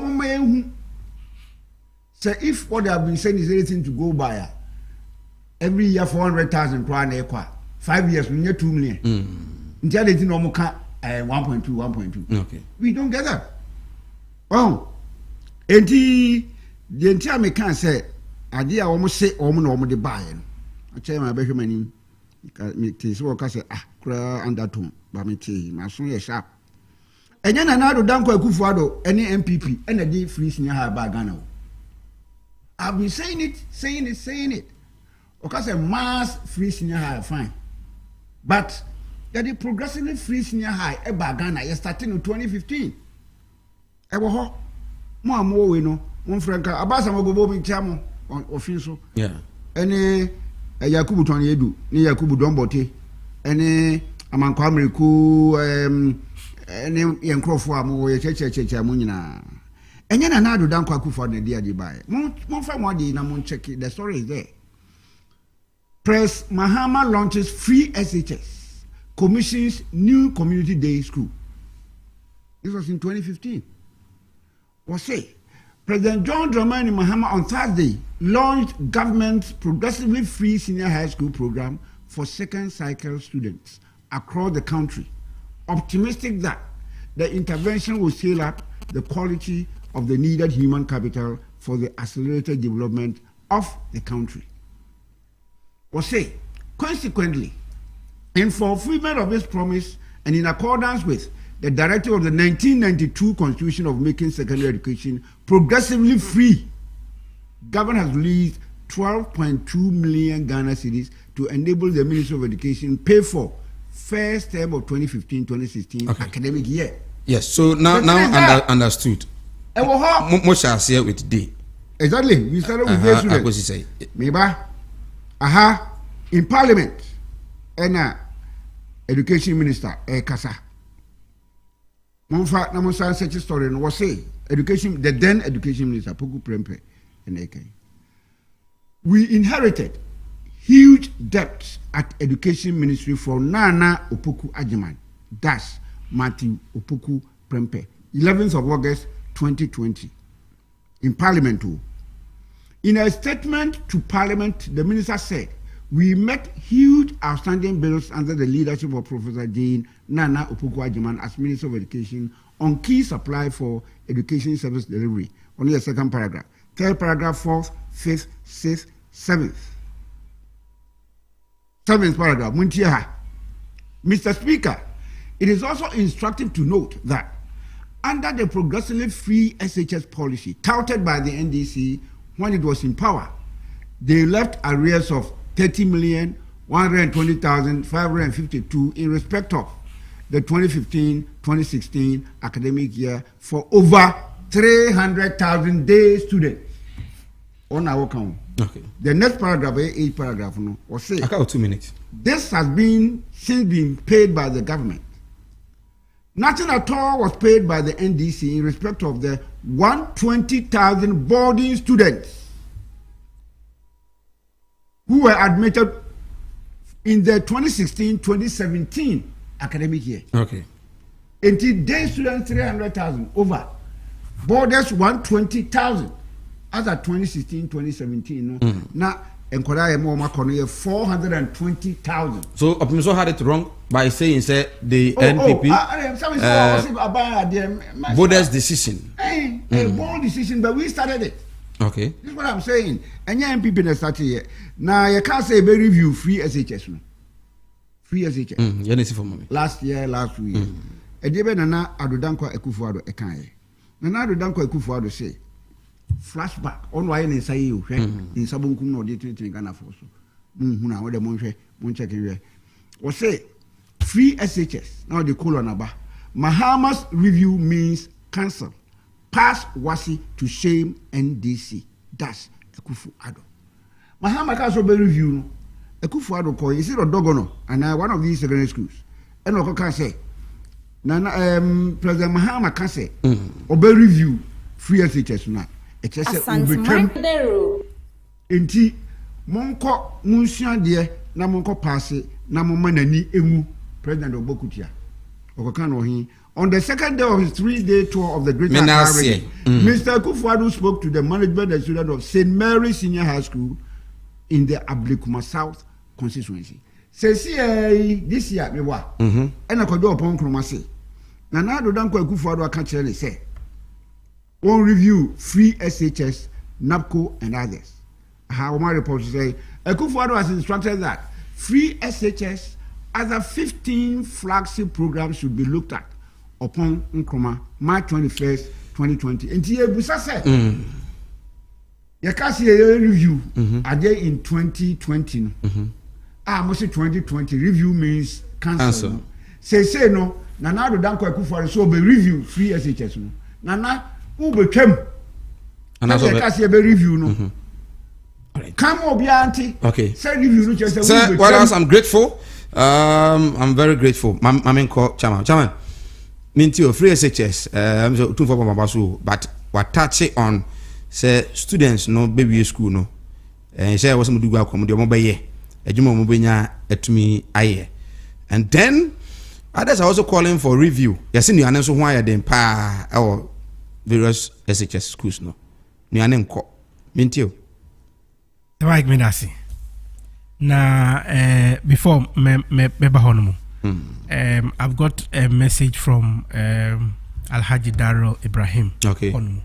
Near Sewalas Eka Efa near Chief Imam Eka no. Alhaji TA free fine. Accra. Okay. Say or follow me on Facebook. Okay. Na or say it has to be made clear, say the Ramadan as we do Ramadan from onset, no, we do not receive any donation as an incentive before Yebetimaya Ramadan. Okay. And we don't need any donation. What is gift? What is donation? Okay. So you use the term gift. Okay, just use the term. Fair enough. Thank you. Fair enough. Thank you. Fair enough. Fair enough. Asama me per se, me make it clear and say Muslims in this country no, and your gift until na ye chiriano, Islamic jurisprudence a part one of the pillars of Islam. Uye Muslimi uji ya dide no tumuna ubeye. Otumase other who was cow, unis cow ubeye. Okay. But of course, at the end of the program, you receive some gift. Thank you. Okay, so he say, or say, Chief Imam say, yeah.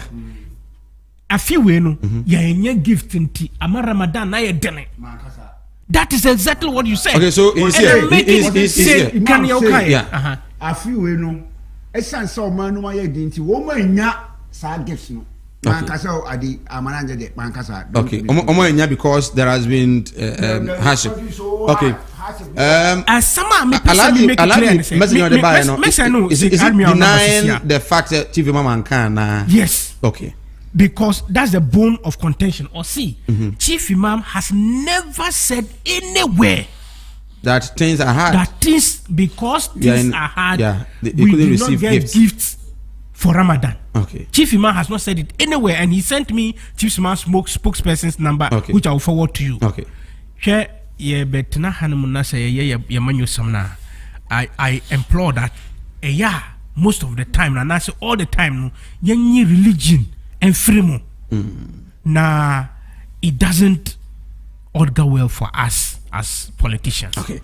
Let me move on to free senior high school. Now, honestly, minty NDC for nase. When it comes to anything good for this nation called Ghana, opimiso echo amanoni echo ka ensam papa bia ewo ye kurum ha echire omo enunu sanka ewo say mini se wala nyina yani agi say at least for the first time something good ewo wahanmu yetimi aka say Mike wo dey hwe all the international channels omuye news making say ye ka bibi fa Africa ho either say war, poverty, dirty and all that, filthy and all that. Not just say Africa hanu ye bibi papa bia nasa opemusomu nyina wahanmu, and they are so, God has endowed them with power to speak for the world now. Nasa onya akunya eko jino hono na oka something to say story na munim efa Ghana hono nya sa na ete at least bibi papa say ewo Ghana even baby original eka no na omunibi they don't have free senior high school there.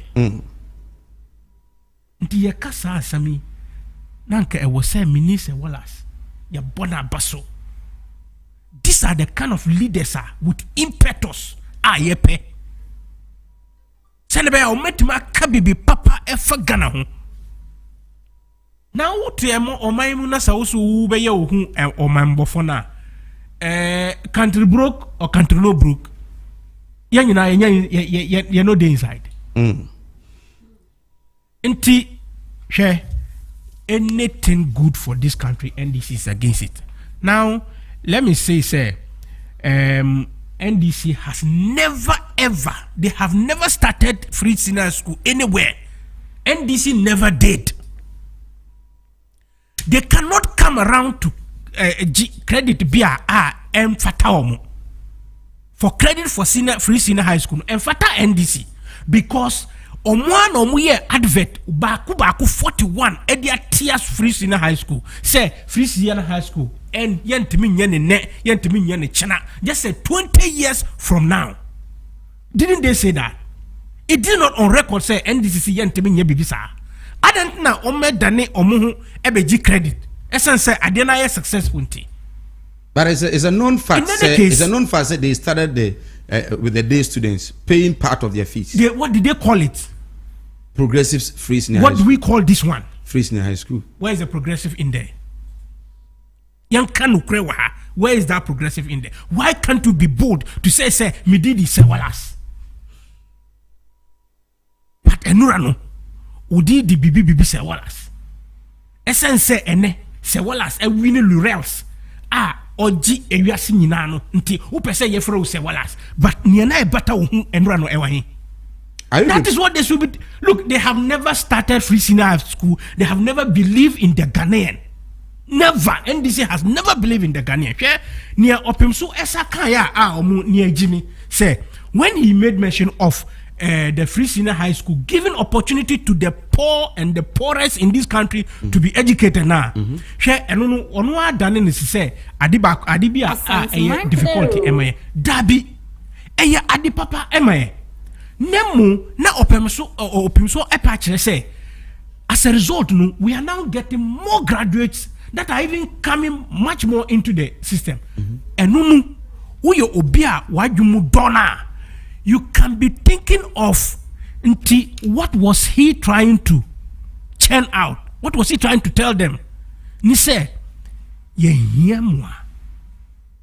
order that the unemployment situation of the youth that are being graduated now will be solved. Okay. This is how powerful, intelligent men, wise men speak. They don't go direct saying we are here say. No. Obekachiro say yetimia ye say na yetimia ye say are successful as a result of are successful nintia say ni say aba na omo aka say okay ne ye beso mu say amount because ne mu ye no ye ade papa. How can you say free senior high school a good thing but when you produce graduates and they bring graduate unemployment then you are happy say yaka challenges and you jump 5 paragraphs to paragraph 8 Audi and Asama. How can you say, sir? In any case, John Dramani Mahama calling for review of free senior high school was meant to cancel it because he said it through his education minister, said they will cancel it. And then he himself approved adverse that says that the free senior high school was a scam. His own ministers, Eka say free senior high school, all lies be lies. Meda say I was in audience and Fabra. Tell me that say Omreno Ason. We say I'm Ibrahim from Techiman, Bono East region. Good morning, sir. Please, the NDC man is only reading some false printed document without substantiating with facts. If Nana Addo cannot rule, then Mahama or the NDC cannot do anything. This isn't propaganda. Thanks. Menso medase say odo message aba we so dia ode aba wa hama menyi free ha Sami Boache edi free asaman kese and waba say good morning sir Mike. Even though the system is hard and everyone can testify that it's a global crisis, but still free senior high school is ongoing while the double track is not exit. Doomso has been a thing of the past, and E-Levy has come to rescue us from borrowing, and I will entreat all Ghanaians, they should be very vigilant. The mobile money vendors has taken advantage. Regards, Bibri, and Ochiacha, Wamo, and so Ewaha. Naomi Tre, say good morning, sir. I am enjoying your show. Kindly tell the NPP man, Ghana is not for them. When they speak, they must think 2024 elections will come. Naomi, what I say, anyway, for teacher, Kujo Tepa Inyesuso, for our North Constituency youth organizer. NDC will never repeal E-Levy. Their government will also need money to develop Ghana. It is a big scam to deceive us. Let's watch out. The NDC is simple, a party of no ideas for progressive nation building. My advice to Ghanaians regarding the NDC campaign is to shine or keep your distance from them and their lies and never vote for any NDC candidate. Greetings to Honorable Eric Nana Ajama Prempe, NADMO Director. And also there Ode Abba and not too bad. Okay, may we have free. Okay. We say Amascos Pelele Edifrika Swa Ena Ode Abba aka Hawa Tuasosa. I say undoubtedly ex-president John Dramani Mahama must be ignored since E-Levy rollout has been successful and satisfactory. Hashtag E-Levy is good. Regards to Madam Charlotte Adjoa Entry and Samuel Bedu. Amascos Pelele de Africa Swabano. Teacher Constitution and so the free Yamuase in the Asante region. I beg my NPP government to be very careful with the way we are handling E-Levy issues. While the government is thinking about development, the NDC are in the villages confusing people to stop using Momo because of e-levy. Greetings to Dr. China, Stephen Ayensu in team, and Odenahon Kweku Apia. Good morning, Sir Mike. I'm watching you live from Techiman. Why is the NPP government not trying to agree with the fact that they have totally failed? Razak, and so they are there for Techiman. Razak, a very good morning. Ciao, and I pay Techiman. We say, hi, Sir Mike. Kindly tell the NPP man the Free Senior High School was established and started under John Dramani Mahama. If he doesn't know, he must go back to the books and read. Thank you so much. Also, Odi Abba, I think this message, Minubi Waha many and so in free or Sita. And so, Edia Ode Free Swami, NDC incoming communication officer for Swami constituency, also writes thesis for me to read this morning. Free SHS policy predicts the NPP government. Our constitution even talks about it. Thank God Uncle Wallace has just read what the former minister Napo said concerning what they can do to meet what they came to meet and continue. Tell Inusa to focus on the increasing unemployment rate Otunfo spoke about. Tell him sometimes you should credit us with some level of intellect. Okay? Sit and so they are also the abandonom. Dr. Edmond Opombe Pra, and so a first national vice chairman hopeful for the NPP. Good morning, Sir Mike. I'm enjoying your show. The government has done well so much that we need to credit him. Doc, national vice chairman hopeful for the NPP. Now, a bit on e-levy. Mobile networks companies know the about say we have to be very careful because some frustrations we will or frewa no catch so ya to kakra nti mama code no na ye hwene interest can to account mo and other issues arising out of it. And Mr. Da 101 Ghana cedi, and the understanding is that 100 cedi is not there until 1 cedi na yeto. Chama inu sa me say so yeto 1 cedi no na 1 cedi na yeto 0.2 pesos. Sir Mike Midasi. We what 3 minutes so yamre naso. 3 minutes on. Okay, na unim say 3 minutes di anka yentimi emfa anka e-levy emaninye ye efise e-levy no ehia education pa say adia aba say ebeba beboa yeman ha. Nemu NDC for ku villages kan kire nkofo say ma omu nyam ba mane biom. NDC for eco villages. Yes, they have even branded vehicles. Oh wow, I see. Yes, I'll send the video to you. I see. NDC branded vans mukuko all the villages, especially the 5 northern regions. And they telling people say e-levy nunti adia ma obia emphasica enkogu mubamane. They are doing that in order that omeba beka say one who say ya kachira omuno omantie one say the transaction on Momo has been dropped. Oh, okay. That is their main target. Why do you think they should move to the villages than what do you say NDC no? NDC no adi bia good ema oman happy oman we the bia no mumpe. The same way they fought Free Senior High School ene say do sita any say Wallace epesa omuji credit no ema omuhunu the same way that they are fighting against e-levy. Okay, communications tax. Yeah. They fought against it the same way. Omuba no omu increase no twice. They increased communications tax twice. Meanwhile, now Omwaka Ghana for Nina say MPP has taxed everything, including the air that we breathe. That the air that we breathe, MPP is taxing it. The time I hear for Eddie communications tax on ever. Omufrano NDC Crampo Brandon Efrano talk tax. Just to make it bad. Send a bear amount for a fighting against it. Look. All the time, they do not want anything good for this country. But, Yamin Chadie, e-levy has been passed. Any other thing that will stop e-levy from happening is going to fail. I see. Na transactions in here.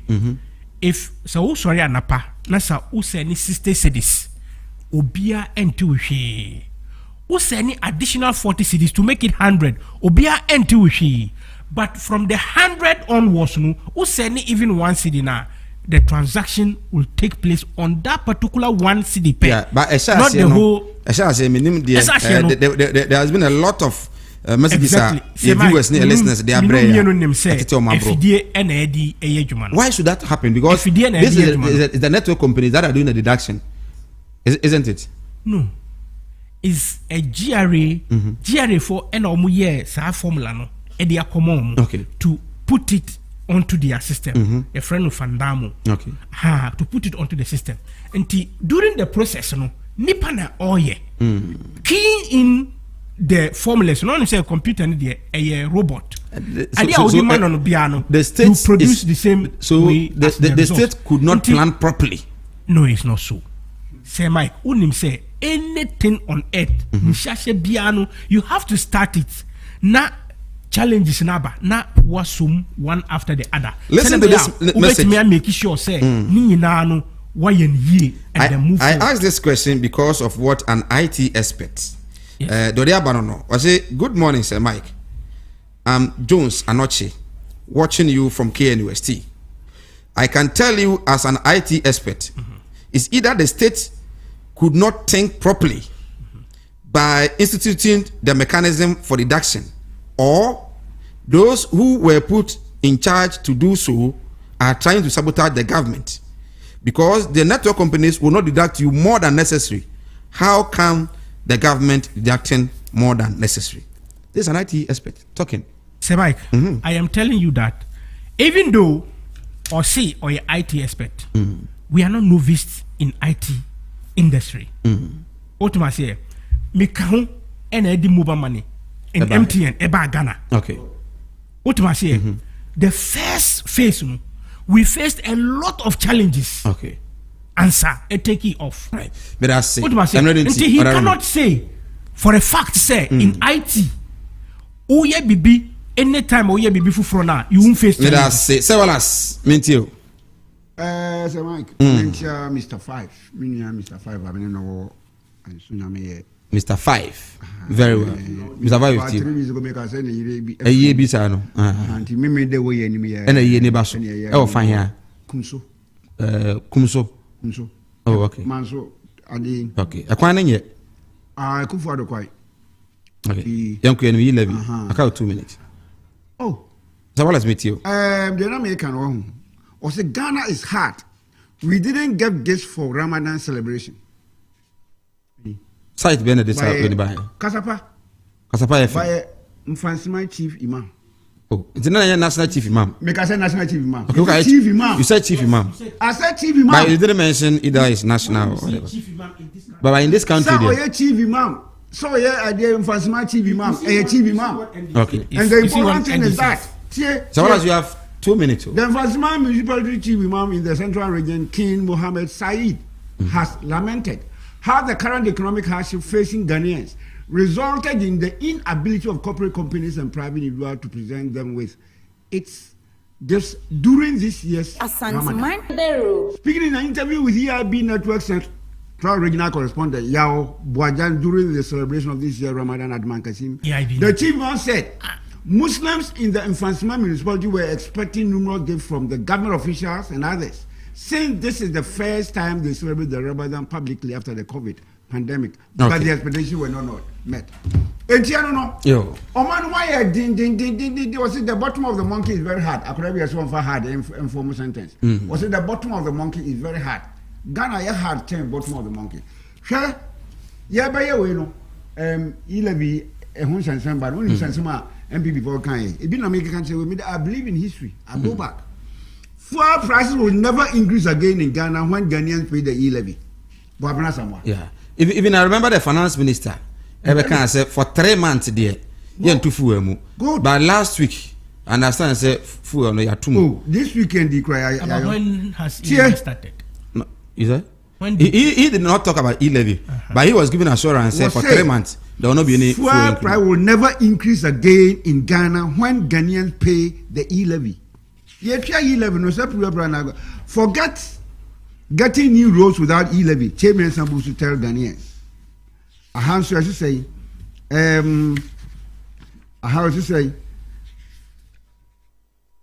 Ghana will be in chaos if 2022 budget does not approve the E11. Me say, Oma can me say E11 no, ena ebeye Ghana bibia into where the ya pass E11 no, yehwe de Madin River. Na wonim. Wo tia ma sorry.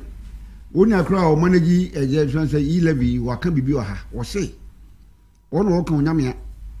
Wo say tight cry you try na sorry no who send the E11 ya would pay tighter. It's not true. Me say na America oh the American ade wontia na me na America enya me enti to wo ebi ade akonu oni akonu konya me oh why chairman what say me pen ma kaya chiro so all is time now what say E11 will affect the tithe that you pay nyame in America chairman enti the ya can say ya can E11 is the solution to all problems in Ghana.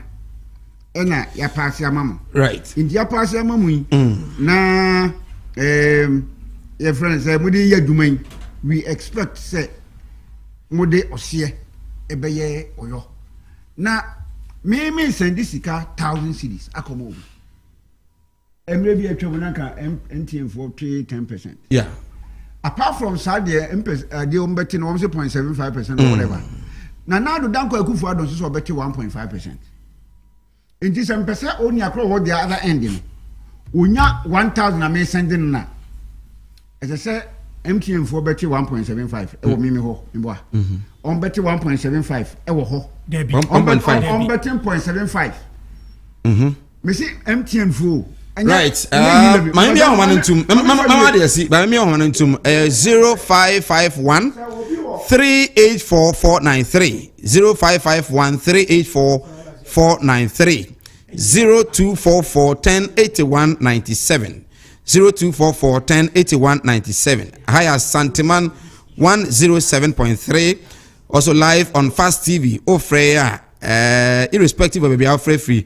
My TV volume no and also radio volume no enko form na yentumi ente wonka 0244 1081 97 0551 384 493 urema yebefa say wallace the American say say obi on the other end that may send 1,000 cedis next say unya 1,000 pepe na first no we pay 10%. Oh, maybe 10 cedis. Yeah. No say you 10 cedis account no one 1,000 because bet no say 10 cedis 20 cedis. Yeah. Good. Say no. Say me send the same 1,000 now. MTN for better. Okay. So I'm sorry. Hello, good morning. Hello, good morning. Opani kasha shindwenka. Enka unso mini happening. Ya dinshaba me kasha fibusu to control name patamu.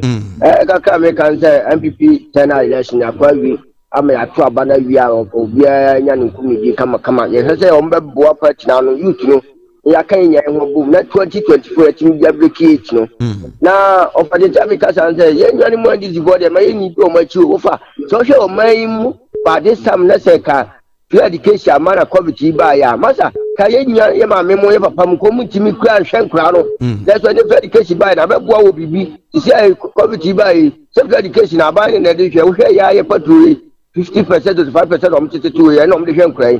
Jim, my town, never tell one another bam. Yes, sir. The Becky 2024, the next president of about 150 million. Obeti Mama, man, Cabaret, yet the media caught in 4 years and only years account. Let him up, I'm more man to say US because so far. And then US crown, a homo at ties are more ditty. Without Similia, Memphis, na Info so. Hello, good morning. Hello, good morning. Hello, good morning. Would you be afraid free on a pay? Pacho, your friend, me cadre, me free tamale. Tamale, cadre, ain't you? Pacho, I say, Opanale Libby can be bisa, I say, Oko Norda, the 5 northern regions are. I say, NDC for Omope advance, I'm going around the regions. Educate, say, your friends, 11 in here. Yeah. Enyano correct.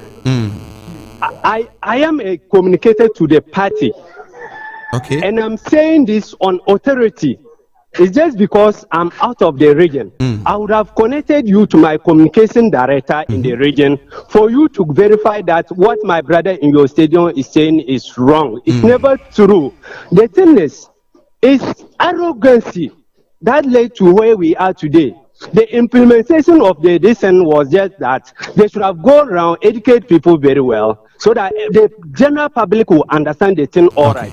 We then move on. But they feel that once they have the power, they can do whatever they like. Okay. That is why we are here Thanks today. so much, my brother. See you tomorrow. Hello, good morning.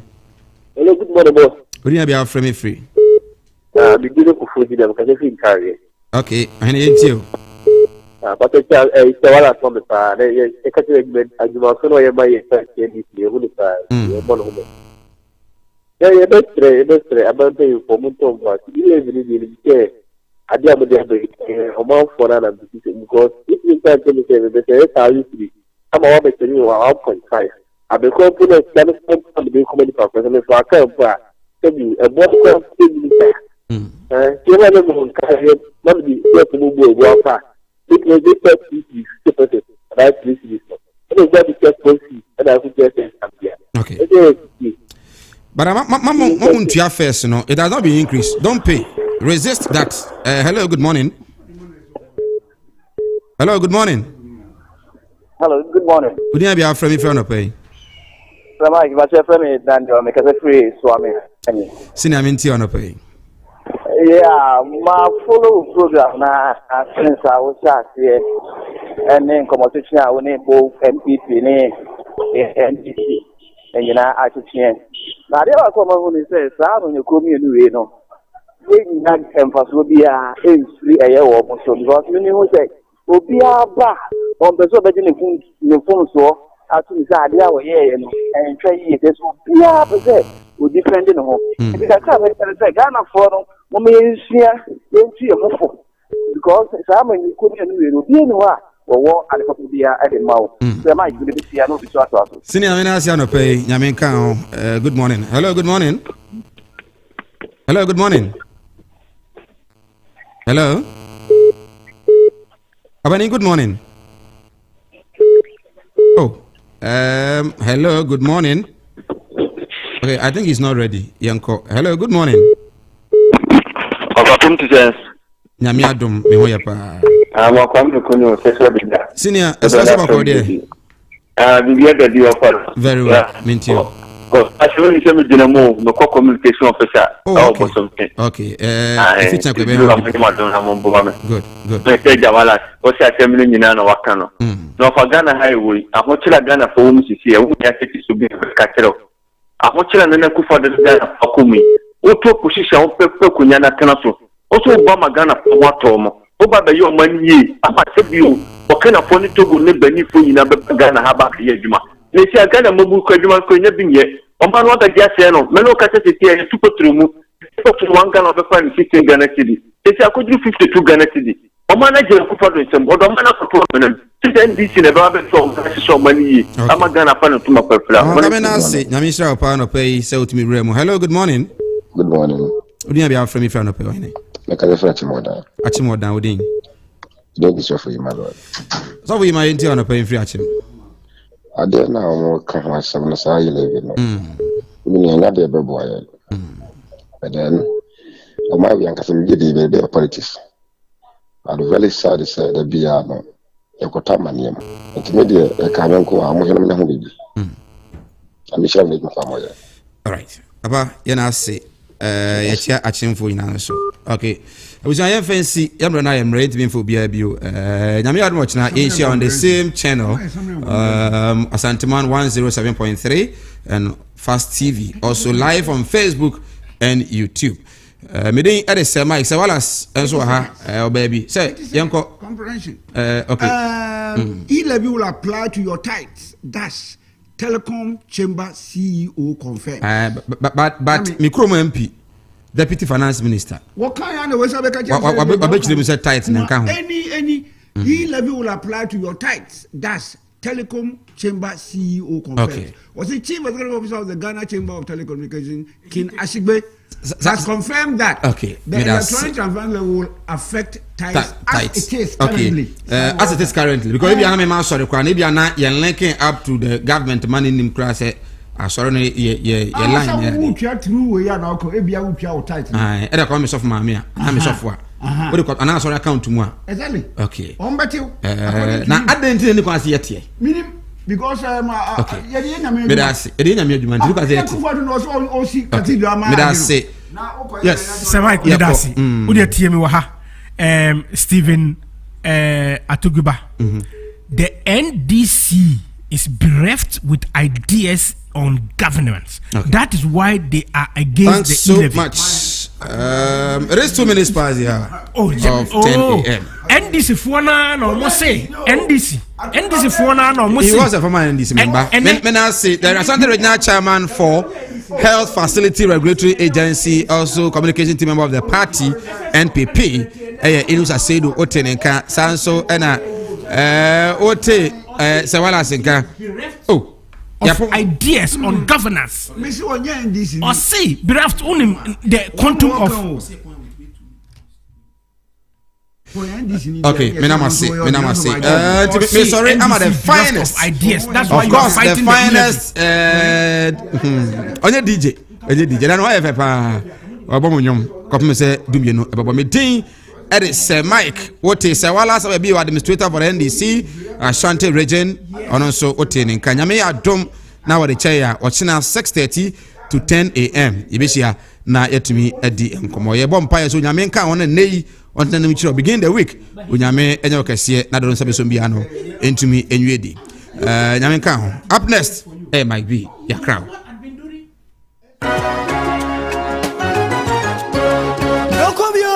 Don't call me, Mr. Don't call me. Mr. Don't call me on why. Mr. Don't call me, you'll be a Bayajina tomb, no assign cratamano.